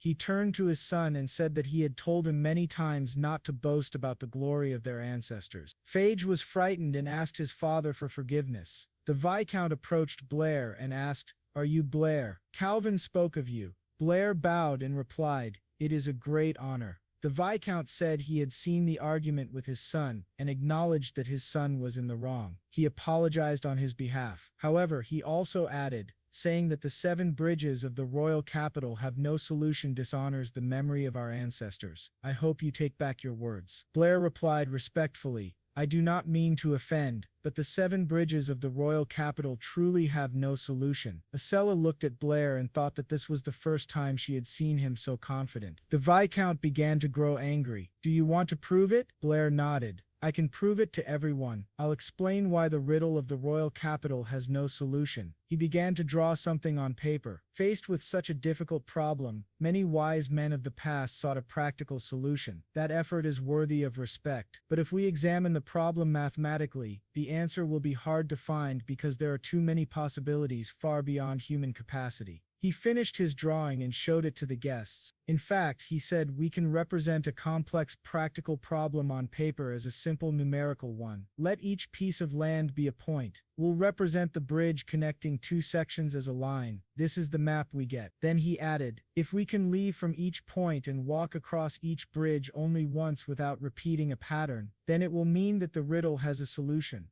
But, here the explanation would likely continue into the well-known graph theory problem that inspired Euler's solution. Can return to the original place without going over the 7 bridges again. A guest exclaimed, "Was it possible?" A girl, surprised, said, "That's amazing." Another girl turned to her friend and asked, "So it was possible to do this?" He simplified a practical problem into a drawing. "That's just an amazing idea." She wasn't wrong. "This Blair is really smart," she added. Her friend just smiled. Blair said, "It's obvious. Other than the initial and end point, when someone passes through a bridge onto a piece of land, they leave through another bridge. Now we will call points connected by an odd number of segments singularity points, and points connected by an even number of segments paired points." Brittany said, "I get it. If they want to start from a point and eventually return to it, they need to reach all the points and also leave them. So the solution only exists if all the points are paired." Blair nodded. "Well said. That's the key point." One of the guests asked, Then the 4 points of the 7 bridges of the royal capital. Blair didn't let him finish. He confirmed, exactly. Everyone can now see that these 4 points near the 7 bridges of the royal capital are singular. Therefore, no matter what method they choose, they will never be able to return to their original point without crossing a bridge more than once. Therefore, the 7 bridges of the royal capital have no solution. All the guests froze in shock. After a moment, a man said, "This theory has no flaws, which means this problem truly has no solution." Fudge exclaimed, "What nonsense is he talking about?" The guests began murmuring among themselves in surprise. "So the Howard family has been deceiving us all these years. How is this possible? There's no solution to the problem. They've been lying for so long," Fage shouted. "Don't listen to this fool's nonsense." But the guests remained silent. A girl said, "I'm afraid that only their ancestor, the elder, was talking nonsense. He deceived the entire kingdom for so many years." Fage called out to his father, but he didn't respond. Then Fage turned around and was immediately slapped in the face. He fell to the floor from the blow. His father stood over him and said, "It's that lousy mouth of yours. If it weren't for you, I wouldn't have been embarrassed like this." The Viscount turned to Blair and said, "I remember this. Just wait." But Blair stopped him. "Please wait." The Viscount turned back. Blair said, "According to the rules of the Mathematical Society, I helped with Fage's question. Now he must help with mine. Is that correct?" The Viscount looked at his son, then replied, "Very well. According to the Society's rules, let him ask his question." Blair said,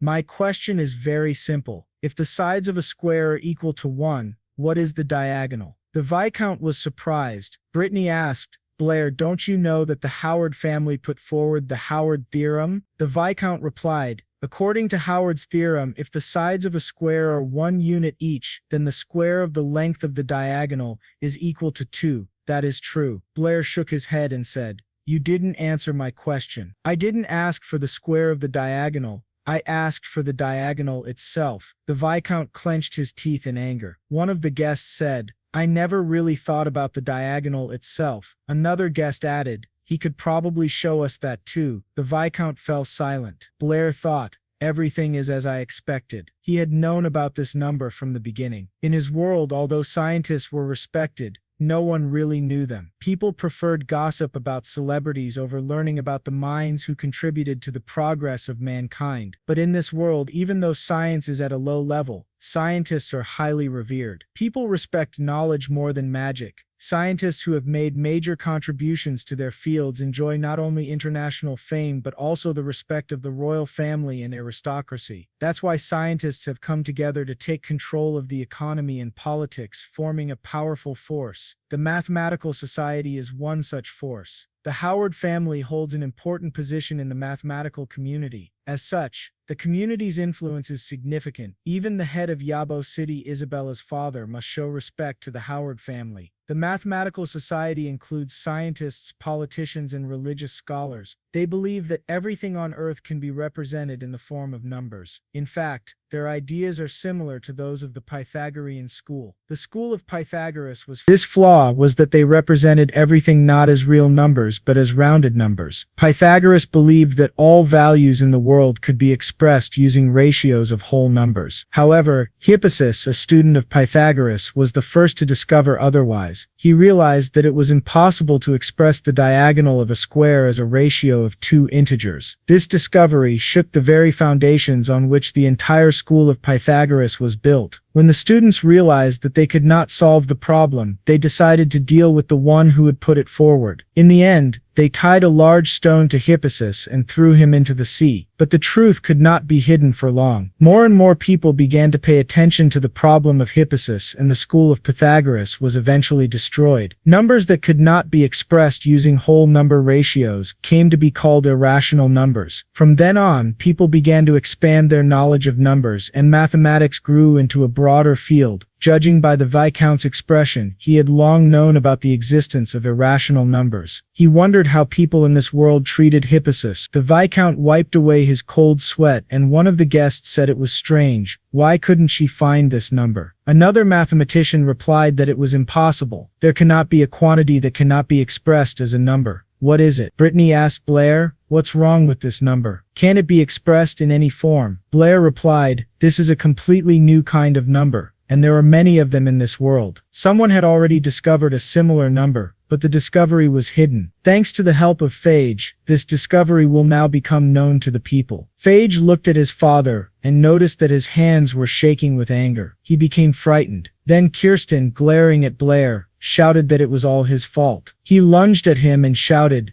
die. He clenched his fist, ready to strike Blair. Blair prepared for the blow, but at the last moment a girl grabbed Phage's hand. He exclaimed, who is she?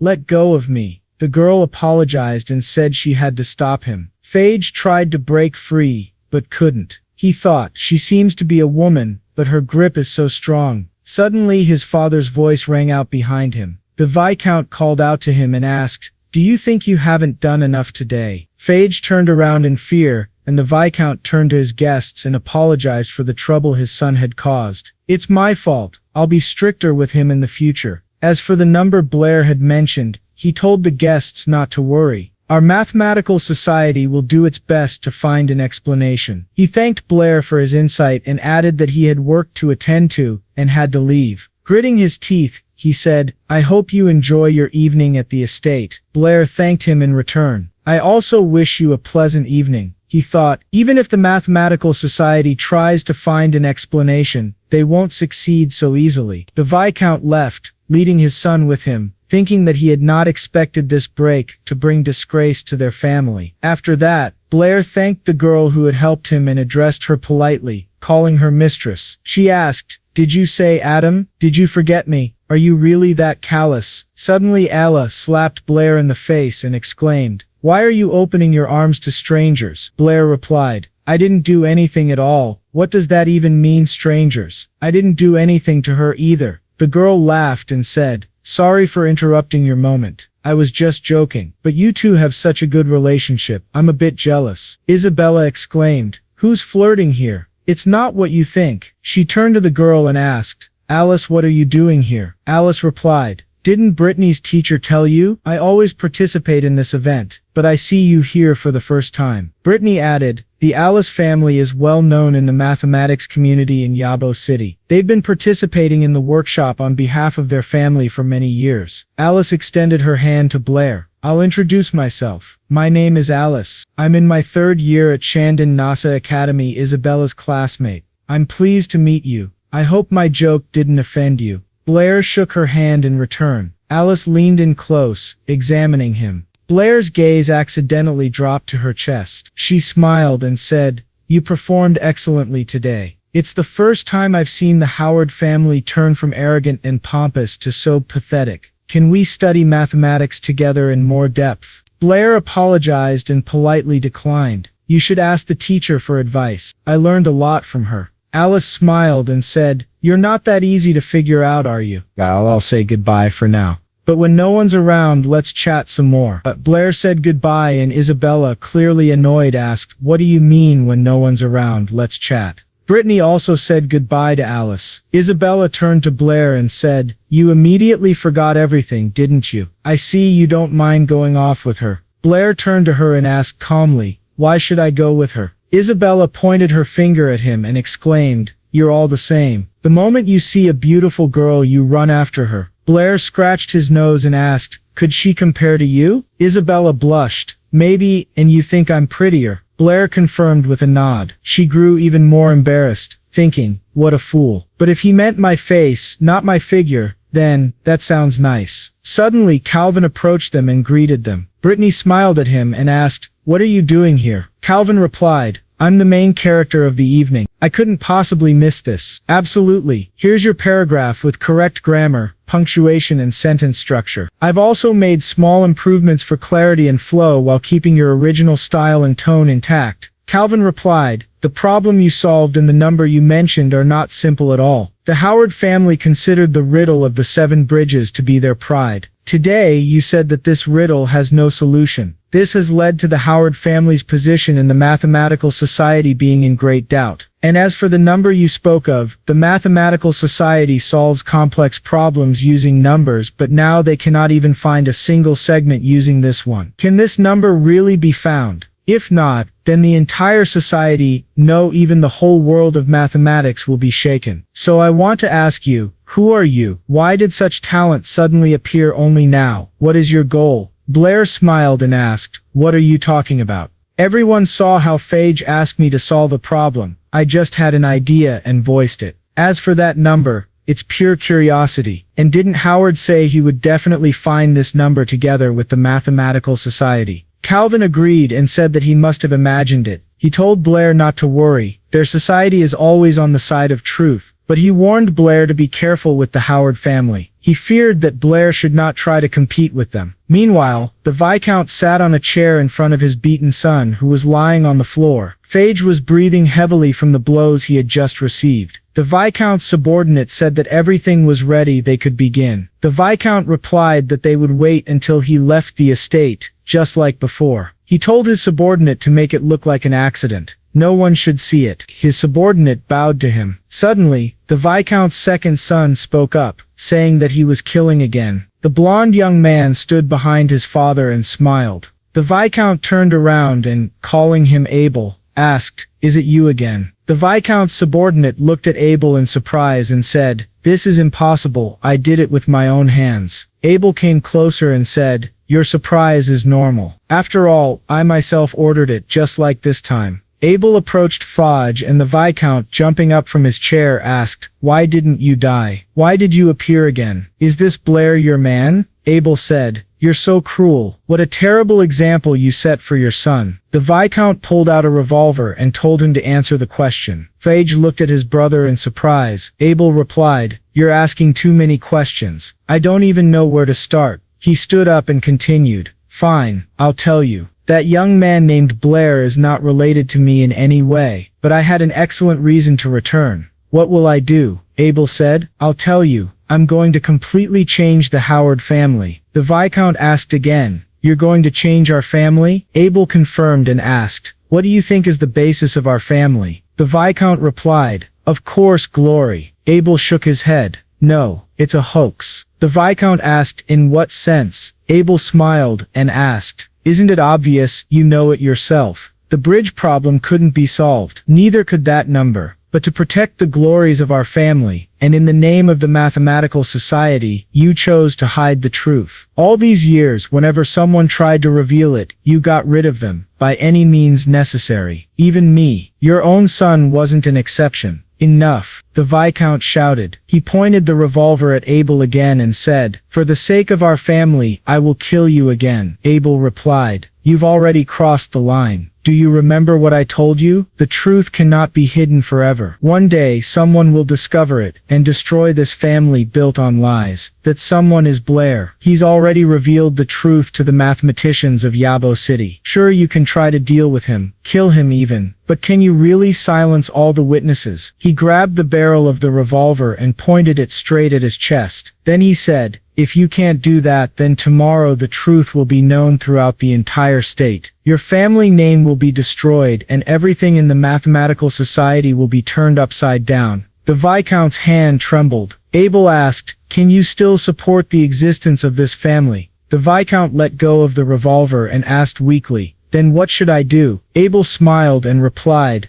I will become the head of the family in your place. I will change our ways, and the Howard name will live on. He placed a hand on his father's shoulder and said, you know this, no one else can save this family but me. The Viscount remained silent. Then Abel leaned in and whispered something into his ear. A few days later at Blair's house he woke up to the sound of his alarm. He thought to himself how comfortable the bed was. There was none of that terrible smell like in the closet he used to sleep in. He stepped out of his room, said good morning, and noticed a huge stack of papers on the table. He was very surprised. Looks like she's been looking for the number all night again, he thought. After the seminar, news of the theory of the unsolvable problem spread throughout the mathematical community. Across the country, the reputation of the Howard family began to be seriously questioned, but in comparison with the unsolvable problem of the 7 bridges, the number that no one could find became the real focus. It was now being called the devil's number in the mathematical community. What a cool name. Almost all mathematicians in the society began trying to find the devil's number, but no matter how hard they tried, nothing came of it. This is understandable. Mathematics in this world has not yet reached the level where it is possible to express physical values, and physics is a completely new field for them. Even so, scientists in this world are highly respected. They continue their search, even into the dead of night. He believes that someday, they will be able to find the answer. Now it's as if they've found themselves in another reality. Even if they make many mistakes, in the end they will reach the truth. He sat down at the table and began to read the newspaper. On the first page he noticed the news that the head of the Howard family had changed. Will the new head be able to solve the Mathematical Society's crisis? Blair wondered. He thought that leaving the Mathematical Society would be the best decision for the Howard family. But why would they take such radical measures? This new head seems to be out of his mind. And what is this new chapter? Brittany approached him and wished him good morning. Blair wished her the same in return and saw that she was standing in front of him in a nightie. She came up and asked if she hadn't asked him to wake her up when he got up. Blair replied that he forgot. Brittany pointed her finger at his cheek and said he was a naughty boy. He says this every time. And about that number, she knows he knows something, but he doesn't say it. Blair blushed and asked her to stop teasing him. His nose began to bleed, and Brittany suddenly thought, is he bleeding? What am I wearing? She realized she was standing in front of him in a nightie and screamed, calling him a pervert. A loud bang followed, and Blair's face now bore a red mark from her palm. After that, Blair began preparing breakfast while Brittany changed clothes. She looked at him guiltily, apologized, and asked if it still hurt. She said she did it subconsciously. Blair said he had noticed that when she first wakes up she's a completely different person. She pulled her hair into a ponytail, and asked if he didn't like her this morning. Blair disagreed and replied that he liked her even when she had just woken up, even in her usual state. As he added seasoning to the dish, Brittany was very surprised and then thanked him. While breaking an egg into the frying pan, he thought that now he had definitely said everything correctly. She asked what he was cooking. Why are you frying eggs and red fruits that can be eaten raw together? Blair replied that he was making an omelet with tomatoes. She asked again, omelet with tomatoes? He put the breakfast on a plate and explained that tomatoes is the name given to those red fruits in his hometown. Almost everyone there knows how to cook an omelet with tomatoes. He thought to himself that this had been all he'd been eating lately. After that he left the house and said, it's ready. Try it. I'm heading to class. She asked him to wait, then walked over and started wiping crumbs off his clothes. Blair looked at her in surprise. She said that everything was fine now, and told him to be careful. Blair left, and Brittany went back into the house. She looked at the omelet and thought it looked strange. Is this really edible? She tried the omelet, and was very surprised, thinking, I've never tasted anything like this. The tomatoes are so sweet. What bliss! It's incredibly delicious. After a while, Blair reached the academy. His stomach began to growl, and he thought that while cooking he had completely forgotten about himself. He hadn't even eaten. Soon girls crowded into the lecture hall. One of them asked her friend, did you read the school newspaper? The head of the Howard family has changed. He ordered the dissolution of the Mathematical Society. Her friend replied, of course I read it. They say the new head is young and handsome. He's very mysterious. Their third friend said with a smile, who's truly mysterious is the man who spoke about the 7 bridges of the royal capital, mentioned the devil's number, and then disappeared without a trace. The friend wanted to ask, who was that man? But the other replied, my uncle from the Mathematical Society said he was about the same age as us. He asked to keep his name a secret. But how is that possible? She said. He shocked the whole world with just one word and he's our age.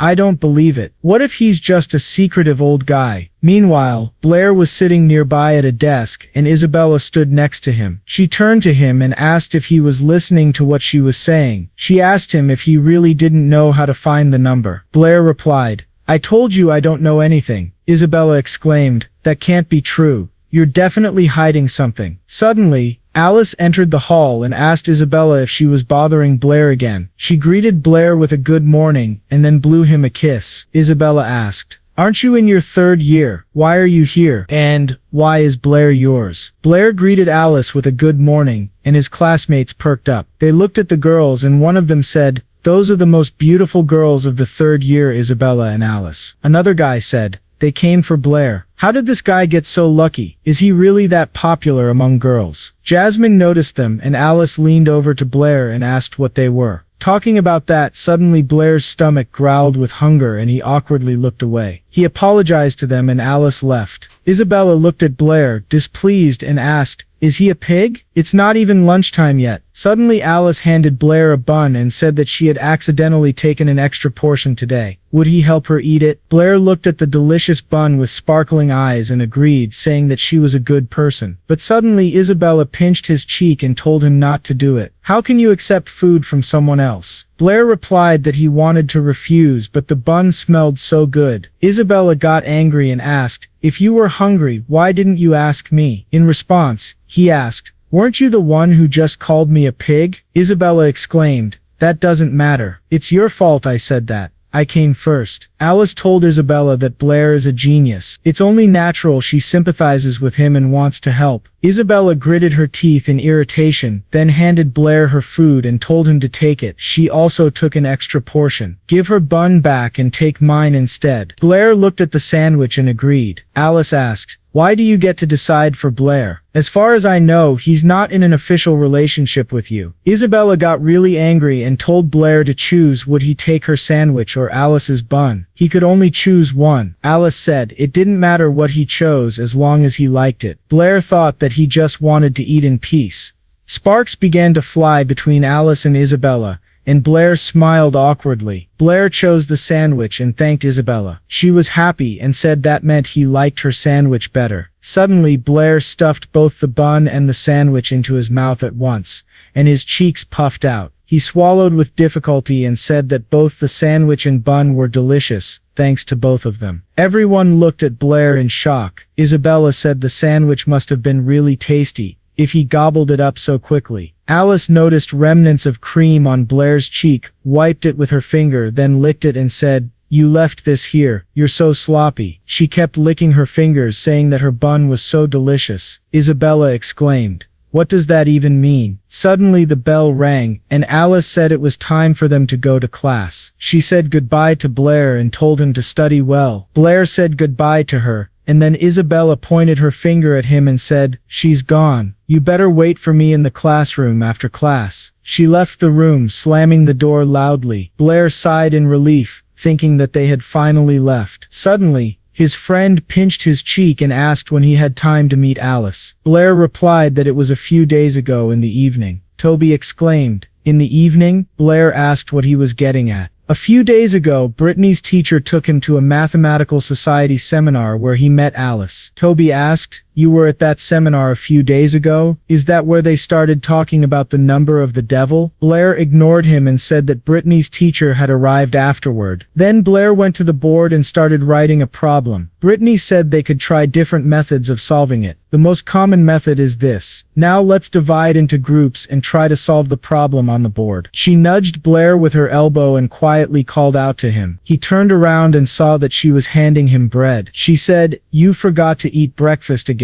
This is for you. Eat." Blair looked at the bread and thought that he had been given bread again. After that, he joined the group. Toby asked where he got the bread from. Blair replied that it would take too long to explain. It was better to focus on the problem. Suddenly, a girl from their group jumped up from her chair and told Blair, "Toby said you participated in a mathematical society seminar. Then you must have seen that mysterious man. The newspaper says that, during the seminar, he solved the problem of the 7 bridges of the royal capital and talked about the number of the devil." Blair glanced sideways at Toby and asked, "Is this true? You told her what you saw?" The girl tilted her head to the side and asked, "Can you tell us anything?" Jasmine looked at Blair suspiciously. He said that when the mysterious man appeared, he had just stepped out for a moment, and by the time he returned, the man had already talked about the number of the devil. There were so many people there, he didn't see him. The girl asked, "So you missed the most important moment?" Blair replied that he had eaten too much, and his stomach hurt.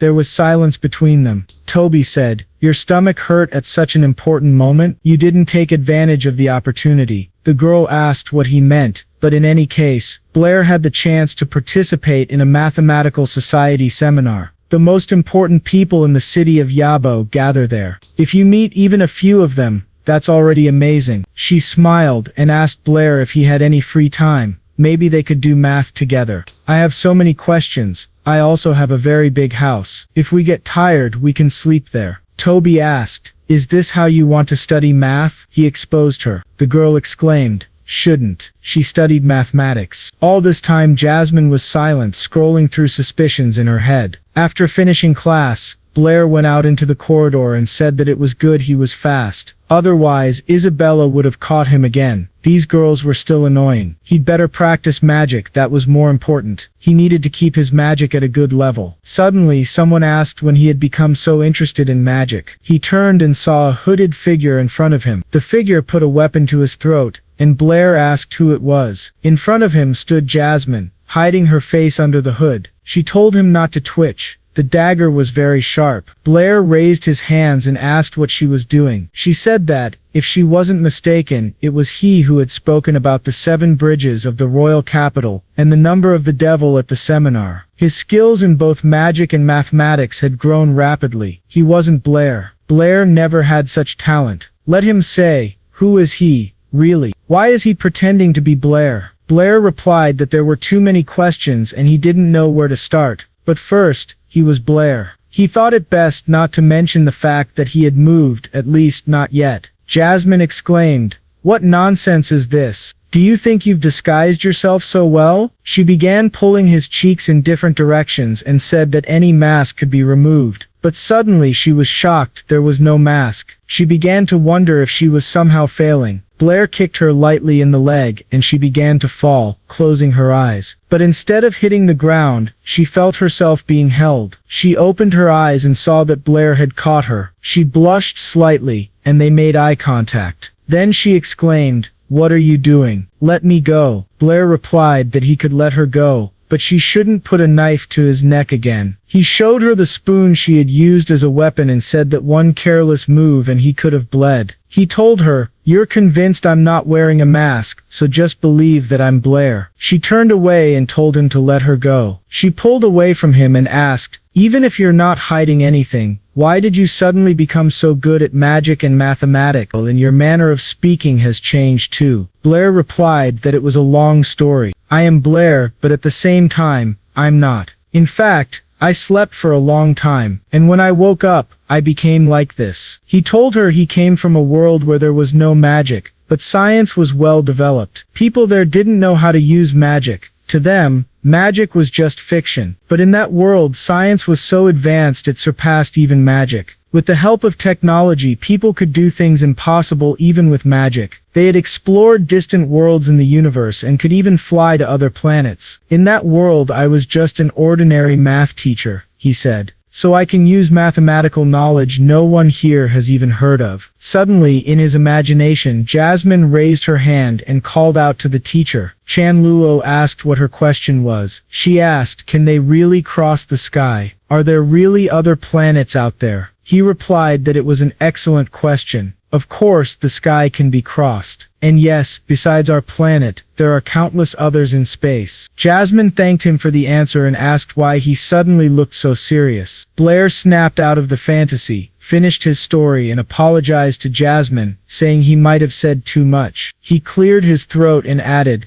"Eventually, I woke up in a world where I became a mathematical genius and a skilled magician, but unfortunately I lost some of my memories." All this time Jasmine had listened carefully. She thought for a moment, and Blair said, "That's how things are." Jasmine smiled and said, "Apparently you really are Blair. Just like before, you still love telling tall tales." Blair asked, "Have I said something like this before?" Jasmine nodded. "You always liked science more than magic. You even said you wanted to live in a world where there was no magic. That was probably because you weren't doing well with magic back then. You even cried in your sleep. So if this is due to memory loss, don't worry. I'll help you get your memories back too." Blair took her hand and said, "You care about me so much. I'm grateful." Jasmine saw what he did and quickly said, "I only agreed to help you get your memories back. Don't read into it." Blair asked, "What could I possibly think?" Time passed. Blair returned to the academy and looked at his hands. Suddenly someone grabbed him from behind and hugged him tightly. Blair realized it was Toby. He asked, "What are you doing? Let me go." Toby sat down and asked why he had grabbed it. Blair stuck 2 fingers into his nostrils, and then Phage appeared in front of him. Toby was surprised by his presence and immediately covered Blair protectively. He asked Phage what he needed. Phage said nothing. Then he bowed his head and asked Blair for forgiveness. He said, "I was wrong. I, Phage Howard, sincerely ask for your forgiveness. Please forgive me." Blair was surprised. Other students began to gather around them. Someone asked, "Is that Phage? What's going on?" Blair looked at Phage, puzzled, and asked, "Are you really asking for forgiveness?" The surrounding students whispered quietly among themselves. Did Elder Phage apologize to someone? What did this Blair do now? Things were unstable in the Howard family, but why did the headman suddenly come to apologize to him? Phage handed over a decorated piece of paper. Blair asked, "What is this?" Phage replied that it was passed on by his older brother, who had now become the head of the Howard family. His name was Abel. He conveyed this invitation. Tonight he would gather all the mathematicians in the kingdom for a conference. He wanted to address the topic of the Howard family's reputation at this conference. Phage bowed and asked Blair not to be angry with him. He apologized for his rudeness and asked Blair to take part. Toby whispered quietly,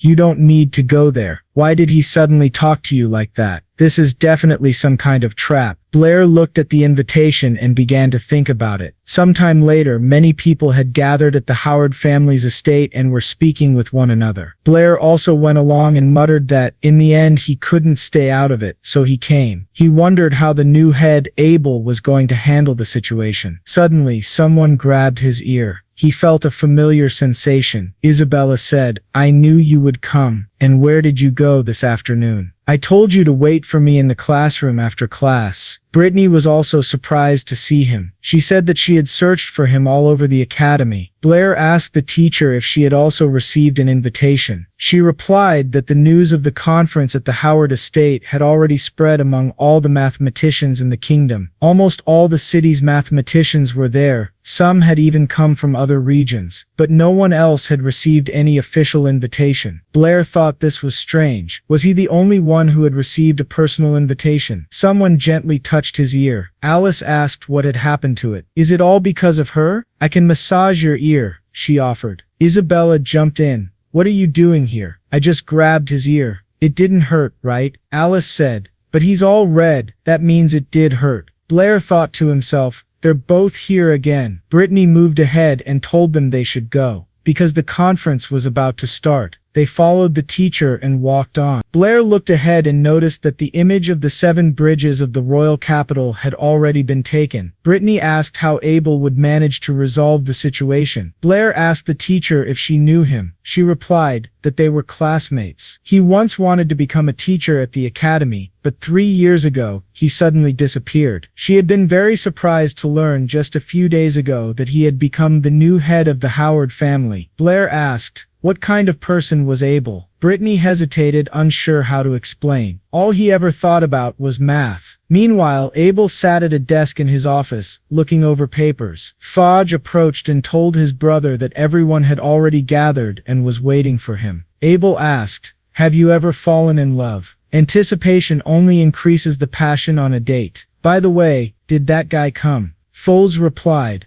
"There are a lot of people there. I'm not sure if Blair came, but I did everything I could." Abel placed a hand on Phage's shoulder and said, "You can relax. You're not our father. You don't need to be afraid of me." Then he stood up and said, "It's time for a new era for the Howard family." Back in the hall, people were speaking among themselves. One of the guests turned and exclaimed, "He's come." Foles followed Abel down the hall. People were surprised. He was very young. Abel greeted the crowd. "Ladies and gentlemen, good evening. I'm honored to have you attend this event." He bowed politely. "My name is Abel Howard, and I now represent my family." Abel pulled out a book and said, "You've all been waiting for this. I'm sure you're eager to get to the main topic. But first, let me tell you about my family's past." Blair looked at the book in Abel's hand and wondered what it was. Abel said, This is the notebook of the elder of my family, the first generation. This book contains the whole truth our family has been hiding. Like many scientists of his time, our ancestor went to the 7 bridges to try to solve the problem. He spent a long time there, but couldn't find the answer. But the elder wasn't one to give up. One day he finally believed he had discovered the right path. Excited by his breakthrough, he immediately shared it with other scientists. On the morning of the second day, he presented the solution he thought he had found. He was so thrilled he didn't even stop to doubt himself. However, that night he decided to double-check his theory and realized he had made a huge mistake. He hadn't found the correct solution at all. He had simply taken a wrong turn in his reasoning. The elder realized the magnitude of his error. By morning he would be disgraced in front of everyone.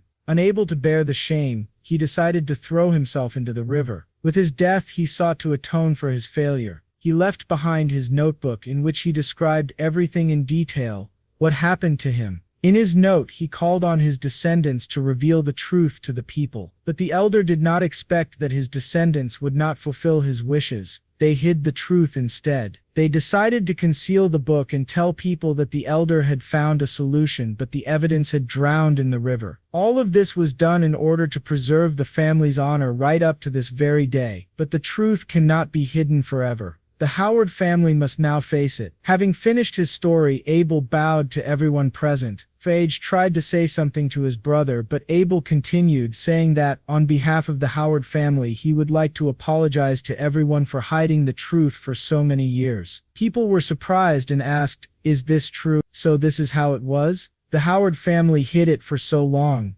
Blair thought, "This guy is pretty determined." After it became clear that the problem of the 7 bridges of the royal capital had no solution, it was obvious that the Howard family had been lying. Now that he has revealed the truth, future generations will bear even greater responsibility. And for an elder from the first generation, the name Howard will become a shameful stigma. A girl asked, "Does that mean he dissolved the mathematical society to atone for the lie?" Abel replied, "Of course that was one of the reasons for dissolving the mathematical society, but it's not the main reason. The most important reason is the number of the devil." The girl asked, "So he never found the devil's number?" Abel agreed and said that he hadn't found it yet, not because of limited capability but because that number doesn't exist. People asked, "In what sense does it not exist?" Abel explained, "Roughly speaking, this number does not exist in the system of knowledge we currently have. That's why I dissolved the mathematical society. We no longer have the right to claim that everything in the world can be measured by numbers." A young man asked, "So, we can't solve the riddle of the devil's number?" Abel responded, "That's not true. The devil's number can be guessed, and one day we will succeed. It's just that right now this is a completely new field of research. And the one who can lead us into this new field is Mr. Blair from the Shandon NASA Academy, the one who originally proposed the idea of the devil's number." People began whispering to each other, "Who is this? This must be the young man who came up with the theory." They didn't think it was him. She was at the seminar when he first brought it up.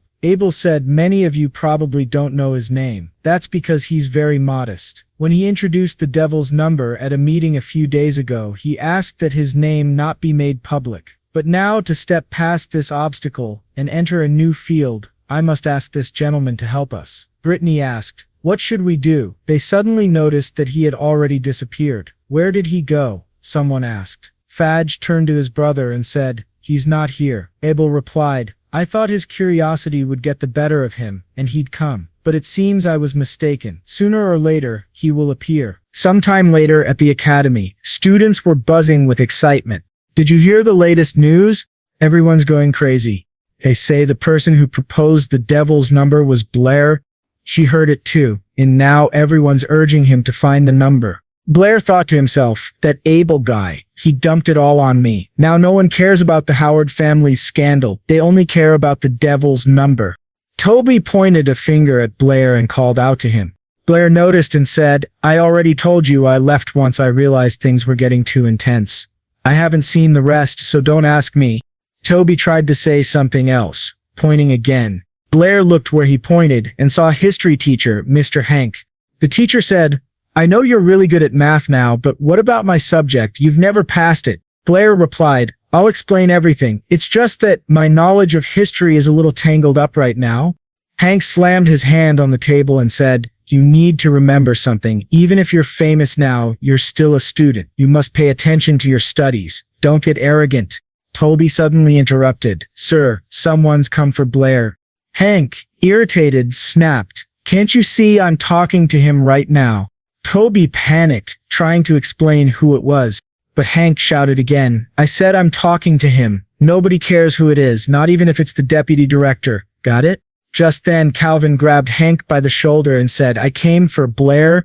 Hank froze in panic when he saw the vice principal. Why didn't anyone say anything? He shouldn't be kept waiting. Sometime later, in the corridor, Calvin extended his hand and said, We meet again. Blair looked over and asked, Chairman Archie, you came to me. Is this about the devil's number? Calvin replied, The whole world is asking you to solve the riddle of the devil's number. Our mathematical society in Yabo City is also under pressure. We hope you can help. Blair thought about it silently. Archie added, We really need your help. Calvin nodded and said, This won't be a mistake for you, Blair. Blair paused, then said, I don't want to do this. Sometime later, Toby opened the door to the office. Brittany, surprised to see him, asked what had happened to him. He replied that the teacher told her to go quickly. Blair was taken away, and at the same time in the meeting room many people had gathered at the entrance. A large number of individuals in magical robes were in the crowd, all staring at Blair. Someone whispered, There are 4 deputy directors here. He understood everything. This student was a real talent, and he was also their pupil. Blair noticed, There are also more than 10 managers standing outside the door. Do they want to pressure me into agreeing? Calvin said. You came up with the devil's number. You can't let down the entire mathematical community. Blair asked, Do you always call truth something diabolical? A man with long hair stepped forward and asked, Boy, do you even know who we are? Calvin held his hand out in front of them and asked, Is it true that the devil's number really can't be expressed as a whole number? Blair replied, There's more to it than that. You won't be able to express its square with the number 2 or with the number 3 and 52. This value cannot be expressed as an integer, and there are many such numbers. Furthermore, this can be proven using mathematics. That's all I can tell you right now. Archie asked, So you mean we've been wrong for hundreds of years? Blair said, That's normal. Mathematics is a science where we constantly make mistakes. Isn't that right? If you find a proof, establish a new type of number and expand the number field, then you can move forward. Calvin said, I know the method of proving and formulating such a number. You must help us for the sake of the entire mathematical community. Blair apologized and said, I can't help with this. I understand what you're afraid of. You're afraid that the truth you've believed in for hundreds of years might be wrong. You're afraid you're going down the wrong path. Fear is normal. In my homeland, entire wars were waged in pursuit of truth. Only when fear is unknown to us can we move forward and find the truth. You need to fight the devil, step by step, overcoming your own mistakes. If I tell you everything directly now, it will only harm the mathematical world. He continued, I believe you can muster the courage to look fear in the eye. Only then will you overcome this difficulty. After all, people have always celebrated courage. Calvin was surprised by his words that people have always praised courage. Suddenly everyone bowed to Blair. You're right, they said. We moved too quickly. We're grateful to you for your guidance. The mathematical community will never forget your contribution. Blair replied, You don't need to say that. Unexpectedly, someone broke down the door to the office, throwing in a man who flew across the room and crashed into the wall. Everyone was stunned. They all turned toward the doorway. Brittany appeared, using air magic to create powerful currents. In a menacing voice, she demanded, Why did you take Blair? Blair raised his hand and said to the teacher, I'm here, I'm fine, they just wanted to talk. Brittany was extremely embarrassed when she heard him. She apologized to the chairman and started to explain herself. Calvin said, I understand everything. This student is a real talent, and he's also your student. We went too far without even warning you. Brittany still felt guilty and didn't know what to say. Sometime later, she was walking down the corridor with Blair. She turned to him and said, As soon as Toby told me you were taken, I was afraid they would do something to you. Blair replied, You don't have to worry. Nothing will happen to me. Besides, there are so many students at the academy they wouldn't be able to do anything to me. Brittany said, By the way, I have one question for you. Blair asked, What is it? She asked, Why did you stir up such a fuss about the devil's number? Blair said, "Weren't you there then?" As is expected in a mathematical society, I simply asked them a counter question. I didn't expect the question to be so complex that it would be called devilish. Brittany responded, "That's not true. Do you like Isella?" Blair was surprised by her question. In Brittany's mind, she imagined that Phage had been talking to Isella, and Blair decided to compete with him for her. Brittany grabbed Blair by the shoulders and said, "You did a side maneuver and that's cool. Don't worry, I won't tell anyone. In fact, I'll support you." Blair said, "That's not true. You should listen to me." But Brittany ran off, saying, "After studying, you must return home immediately. I still have lessons, so I have to go." Blair called out, "Wait," but realized she wasn't going to listen. He was stunned. Later that evening, he was cooking food on the stove, thinking, "I didn't expect the teacher to have such an imagination. I need to find time to explain everything to her."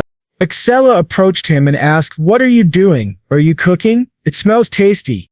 Blair was surprised by her appearance. Brittany appeared and said, "I called her. She wants to study the devil's number with us. We haven't had dinner yet, so Isella will just taste your cooking with us." Blair asked the teacher, "Your magic element is wind, right?" Isella nodded and said, "Yes. The teacher is a high-level wind elemental mage." Blair said, "When I was buying groceries, I thought it would be nice to make a refrigerator, but that would require high-level water element magic." Brittany asks, "What is a refrigerator?"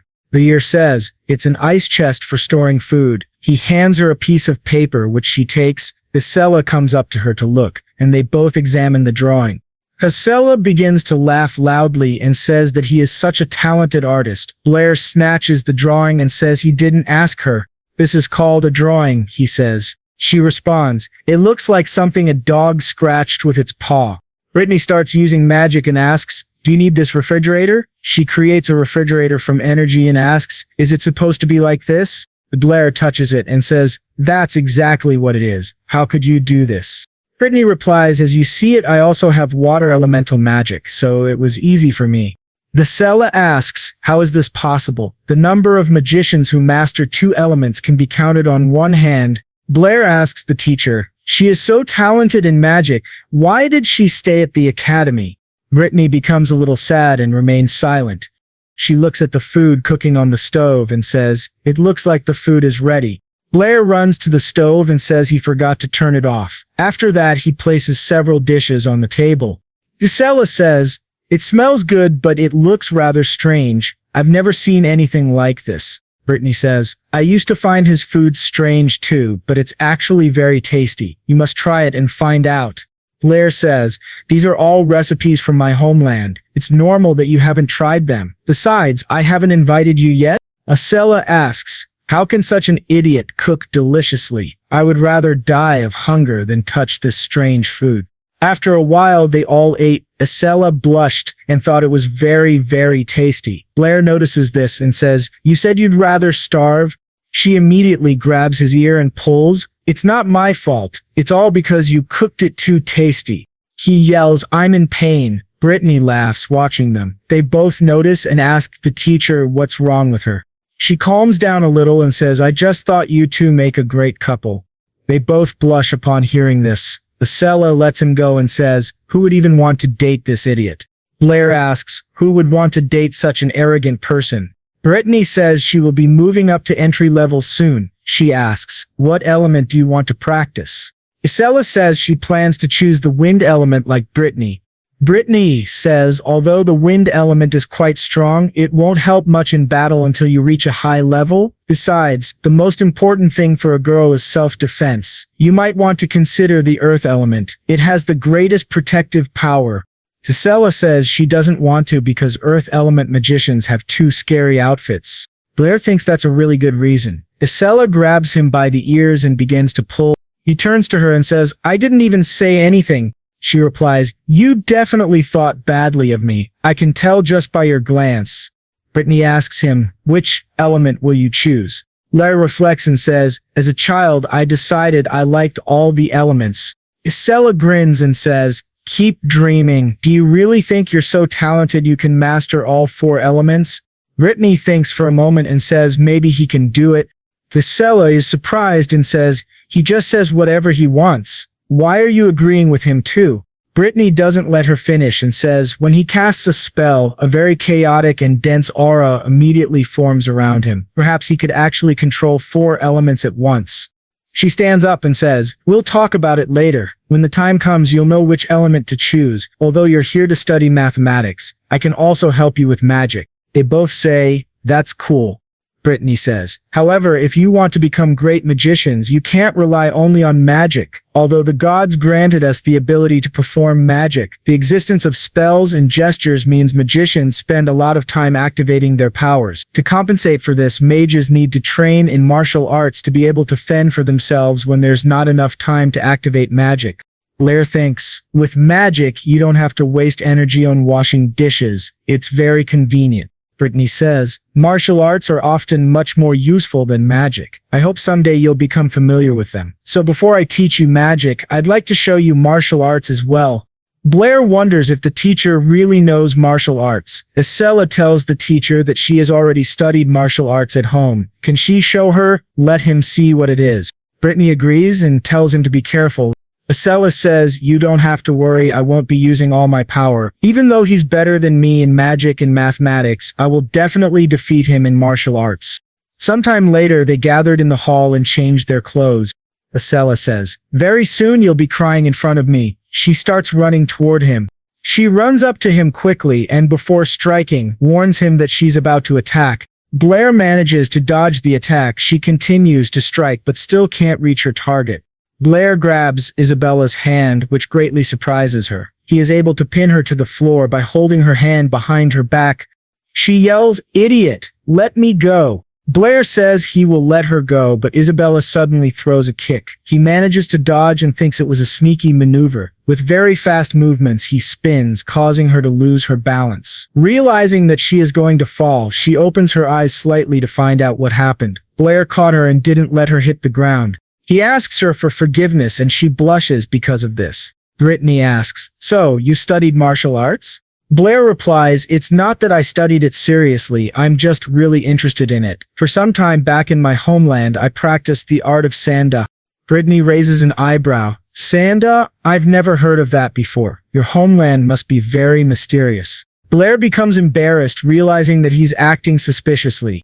Isabella grabs him by the ear and says, idiot. How long are you going to hold me? Let me go now. He says, oh, sorry, I forgot about you.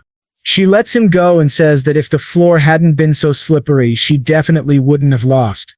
Brittany tells him, this Sanda technique sounds interesting. You should try to attack me. Blair hesitates.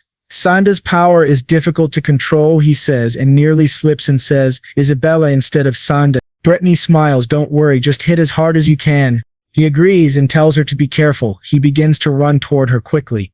Brittany prepares for his attack. Blair blushes and recalls that his Sanda trainer once told him, if you fight true masters, you won't even notice what happened to your body. He misses his attack, and Brittany strikes the back of his head. Blair, lying on the floor, thinks, until now I didn't believe it, but now I do. She gently picks him up and places him on the floor. Isabella panics. Teacher, what happened to him? Is he okay? Brittany turns to her and says, you seem very worried about him, but don't worry, he just lost consciousness for a while. He'll wake up soon. Isabella blushes. I don't care if this idiot wakes up. Brittany asks teasingly, do you like Blair? Isabella is stunned and cries out in surprise. That's not true. At all. How could I like that idiot? You're definitely mistaken. Brittany smiles. I don't think so, I'm sure of it, because I do too. She doesn't have time to finish because Blair, still half asleep, turns over and mutters, teacher.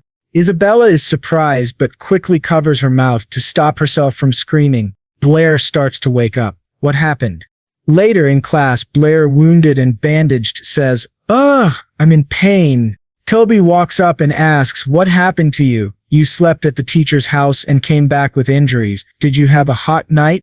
Blair groans. Shut up. I just fell. He thinks. It's all because of that cruel woman. That night, Isabella had grabbed his hand and pinned him to the floor. You just woke up, and you're already touching the teacher in front of me, idiot, she shouted. Blair cried, I'm in pain? You're going to break my arm? Brittany tells her, let him go, he didn't do it on purpose.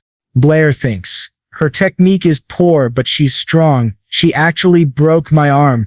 What surprised him even more was the teacher. She was really good at martial arts. She must have had a great mentor and spent a lot of time training. In this world, ordinary families don't get the opportunity to practice martial arts from childhood, let alone magic and mathematics. She really just a teacher? His thoughts are interrupted by Toby calling him. Hey, I've already mastered the technique of summoning two elements. The one you taught me? Blair is shocked. You really mastered it that quickly. Toby proudly says, of course I did. I'll show you the fire element of this world. Watch. He puts his hand forward and channels his energy, using the fireball technique. Blair watches for a moment. Why isn't anything happening? Toby says, take a closer look. Blair leans in and sees two very small fireballs. He pats Toby on the shoulder and coldly says, you must accept that you will never surpass me in magic. He thinks, was that a fireball? More like a fiery speck. Suddenly, someone brings him a big pie. Alice says, I heard you broke your arm, so I brought you something tasty. Blair is surprised. You came? She asks, you didn't bring lunch with you again, did you? Or was it your classmate who ate everything? She gives off a very intimidating aura. Toby quickly says, I have work to do and escapes. Blair says, I feel a little awkward eating your food.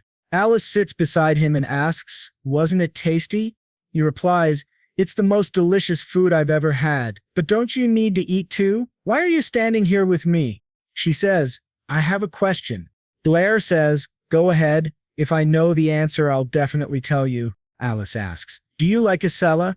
The question is so unexpected, it makes Blair choke on his food. He coughs and asks, why are you suddenly asking something like that? Alice says, because it looks like I'm not the only one wondering.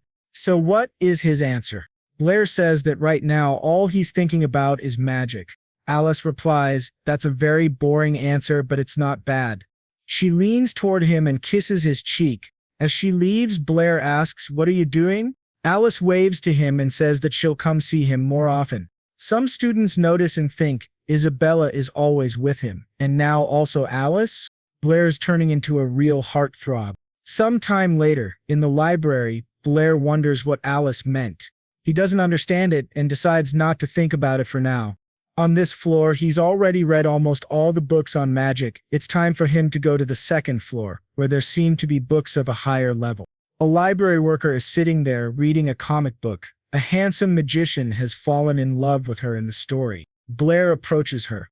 Excuse me, I'd like to ask how to get to the second floor. Here's my ID. The girl glances at his ID and asks, are you a student? To go to the second floor, you need to be at least an entry-level magician. Blair replies, I don't have enough spiritual strength to reach that level yet. Are there any other ways? The girl returns to reading her comic and says, nope, there are no other ways. Besides, how are you going to read high-level books without the proper qualifications? Blair starts to get frustrated and is about to say something when Jasmine appears. She says, Chan Lo, it's been a while. Can I help you with something? The girl looks at Jasmine. You know him? He doesn't even have an entry-level magician ID and he wants access to the second floor. You should advise him to wait. For now, I'm taking a break. Jasmine tells Blair to go to the second floor. You need an entry-level magician's ID. You could try to create a new ID, but the probability of success is very low. I think you should focus on increasing your spiritual power first. Blair responds confidently, I will. In fact, I just came up with a way to improve by working with the element of water. Jasmine warns him, if you fail to get a new ID, you'll be blacklisted and won't be allowed to use the library's resources. Are you really confident in this decision? Blair smiles. You don't need to worry, just trust me. Jasmine considers his words, then points toward the stairs. All right, follow me. She leads him to the office, still in disarray from his last visit, and explains the situation. One of the examiners says, a student wants to improve water magic? Andre scoffs. It's probably just an excuse. He's trying to deceive us. The water balloon technique has existed for generations. There's nothing left to improve. And now some student claims he can do it better? Ridiculous. Another examiner warns, he should think carefully. If he fails, he'll be blacklisted. And if he's wasting our time, he'll be punished. Jasmine nods. I understand, but I believe in him. Please let him try. The man agrees. Fine, he can come in and prove it. Blair enters the room and stands next to Jasmine. Andre greets him. How have you been lately? Another examiner adds, everything's normal for him. He recently participated in a seminar. Blair introduces himself. My name is Chen Lu. I study magic. I've come to show you how to improve the water ball technique. By following my method, you can greatly increase its power. Andre suddenly remembers him. Wait, is it him? He turns to the others. We should go to the testing room. Last time this guy, another man, grumbles. What happened after that explosion? You've become too cautious. He's just a student. Why are you so afraid? Fine, Andre says. Let him try his improved water ball technique. Attack me. Blair bows politely. Then I'll begin. He starts to release his energy and draws it toward himself. His eyes open and both the elements of fire and water are visible in his pupils. He creates a fireball and a water ball in each hand. One of the examiners gasps. Can he really summon two magical elements at the same time? Andre quickly uses the fire element of nature to protect himself. Blair combines the fire and water elements, and the fusion releases a massive surge of energy that spreads throughout the room. Andre is shocked. This can't be happening again. A bright light floods the space. The room around Blair is destroyed, but no one is injured. The man stares at Blair. How did you do this? Blair explains, the improved technique is simple. First, I summoned a water ball, then a fireball. When you mix them, the reaction releases far more energy than either element alone. The man is stunned. How is this possible? If his last fireball was luck, then this time, he turns to Mr. Chenlo. Wait here for a while. Jasmine, please take care of our guest. Jasmine agrees. Later, she invites Blair to have tea. Thank you, Blair says. Please, sit down too. I feel awkward having you stand. Jasmine sits and smiles. Are you also a magician? She nods. Yes, but my abilities aren't very good. Blair replies, they're very strong. Last time you... Here's the corrected and properly punctuated version of your paragraph, with improved grammar and structure for clarity and flow. She had summoned such a strong fireball, and now she could also summon two elements at the same time. Blair says that in fact his abilities are not very good either. He hasn't even reached the initial level. He produces strong elemental balls because his technique is different. He can summon two elements, but this has nothing to do with natural ability. Jasmine asks, did you say it has nothing to do with ability? Blair nods and says, it's like doing two different things at the same time with your left and right hand. Then, it becomes clear that it's possible to summon two elements at the same time. To demonstrate, he starts drawing with both hands at the same time and shows her the drawing. Jasmine laughs and says, you got a very cute cat and dog. Blair replies, it was actually supposed to be a wolf and a tiger. She keeps the drawing and says she can also do two different things at the same time. Meanwhile, in the office, the old man sitting at the table asks, can a student really summon two elements at the same time? Are they joking with me now? Another man replies, it's true, I saw it with my own eyes and can confirm it. Andre tells Vice Chairman Elton that Brady is telling the truth. This is the same student who last time caused that powerful fireball. Not only did he show a simplified magic technique, but he was also able to combine two different elements. Elton says, perhaps he can show us a new path in magic, but the question is how many people can actually use this technique? If it doesn't become popular, then what's the point? Sometime later, in the large hall of the library, the people who were called ask, what's going on? Why were we all summoned here? Chairman Elton had ordered the gathering to witness a new magical technique. One of the girls thinks to herself, I didn't even have time to finish my manicure, and where did Jasmine go? She didn't even clean up the sunflower seed husks she left behind. Brady begins the presentation. Ladies and gentlemen, I've just introduced a new magical technique. It has a unique characteristic. It requires summoning a fireball and a water ball simultaneously. You've been called here to see whether this technique could be widely adopted. Please, give it a try. One of the men asks, you need to summon a fireball and water ball at the same time? Is that even possible? A girl recognizes Blair and thinks, is this a new technique? Is he the guy? It can't be. He's just a student? People begin attempting to summon two elements at once, but few succeed. One man attempts to use both elements and begins to chant, element of fire of this world, hear my call, come forth. However, as he finishes the spell, the water element in his hand simply vanishes. He sighs. No matter how hard I try, I can't summon fire and water at the same time. These elements require completely different summoning methods. How is anyone supposed to do that? People begin murmuring. It's impossible to summon two elements at the same time. There's no way to do it. Brady tells Vice Chairman Elton. No one else seems able to do this. Elton responds, in that case, take me to Mr. Chen Lu. Brady leads him to Blair and asks the vice chairman what he thinks.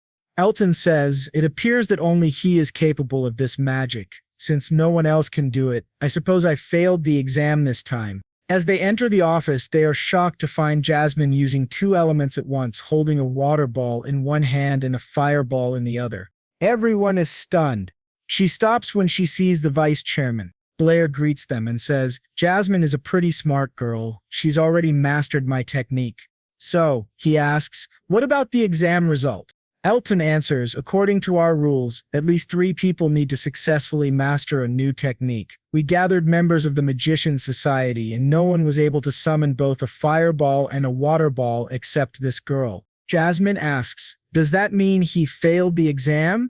Elton shakes his head. Not at all. We've decided to make an exception for this gentleman. His new method could have a significant impact on the future of magic. Therefore, we would like to offer him a position as an honorary member of the Magician Society. I hope you will accept our offer. Blair smiles. It's a great honor, but I have one condition.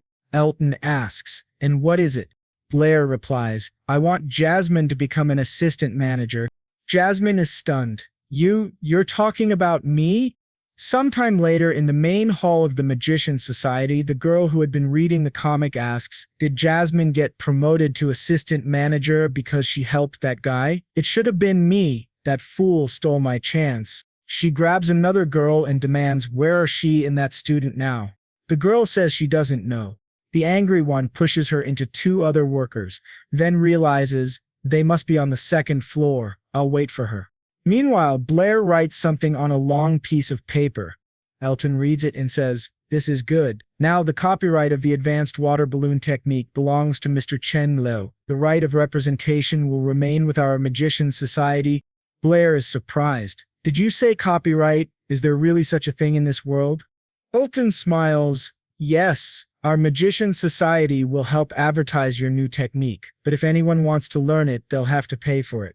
They will give half of the profit to him as the copyright holder, and the other half will go to their magical society. If someone learns this technique on their own without paying, they will find out about it. The violator will be immediately blacklisted by the society. If there are aggravating circumstances, the person may even be sent to prison. Blair thinks that he never expected such a developed concept of copyright in a world with such backward science. Elton then asks Mr. Cheno about the price of this technique. How do you feel about setting the cost at 100 gold pieces? Blair is very surprised. Did you say 100 gold pieces? Will it really cost that much? Elton asks, do you think that's not enough? This technique is intended for very gifted magicians. Most likely, if we raise the price, those who pay and cannot master the technique will be dissatisfied with our society. Blair says, is that what you think? Then let it be 100 gold pieces, as you said. But if the society faces problems because of it, there is one solution. He thinks, is 100 gold pieces still not enough? No wonder magicians are so rich. This is an excellent field for making money. He advises adding something at the end of the instructions. Elton asks what he wants to add. Blair writes something in a very small font and says, this technique requires high skill and magic ability. Buyers should think carefully before purchasing. No refunds will be given. Elton takes the paper, reads it, and adds, the right of final interpretation remains with the Magical Society and Mr. Cheno. Blair asks, what does final interpretation mean? Elton replies, it means we are not liable. Elton laughs and says, you really thought everything through. Good job. Sometime later, Jasmine points to the large hall of the library and tells Mr. Chano that this is the 2nd floor. Blair looks around and says that it's much larger than the 1st floor, and there's no one here. She explains that's because only entry-level magicians can enter. Usually there's no one here. On the 2nd floor, you'll find not only many books on high-level magic, but also many new techniques. You can study all of them. She turns to him and asks, what's wrong? Blair says, it's nothing. The assistant manager uniform really suits you. Jasmine blushes. feels embarrassed, and thanks him for the compliment. He then asks, "Are there any books here on increasing spiritual strength?" She says, "There aren't many, but I believe there's something." She searches the bookcase and says, "Found it. This book is called Theory and Practice of Increasing Spiritual Power." Blair thanks her for her help. As Jasmine walks down a step, she stumbles and slips, still holding the book. She closes her eyes out of fear as she falls. When she opens them, she realizes that Blair has caught her. He looks at her and asks, "Are you okay?" She wonders why she's experiencing such a familiar feeling. Just then, the jealous girl finds them and looks at them with great anger. Jasmine tells Mr. Chano that he can read the book, but she has to return to work. "If you need anything, just call me." He nods and says, "Understood."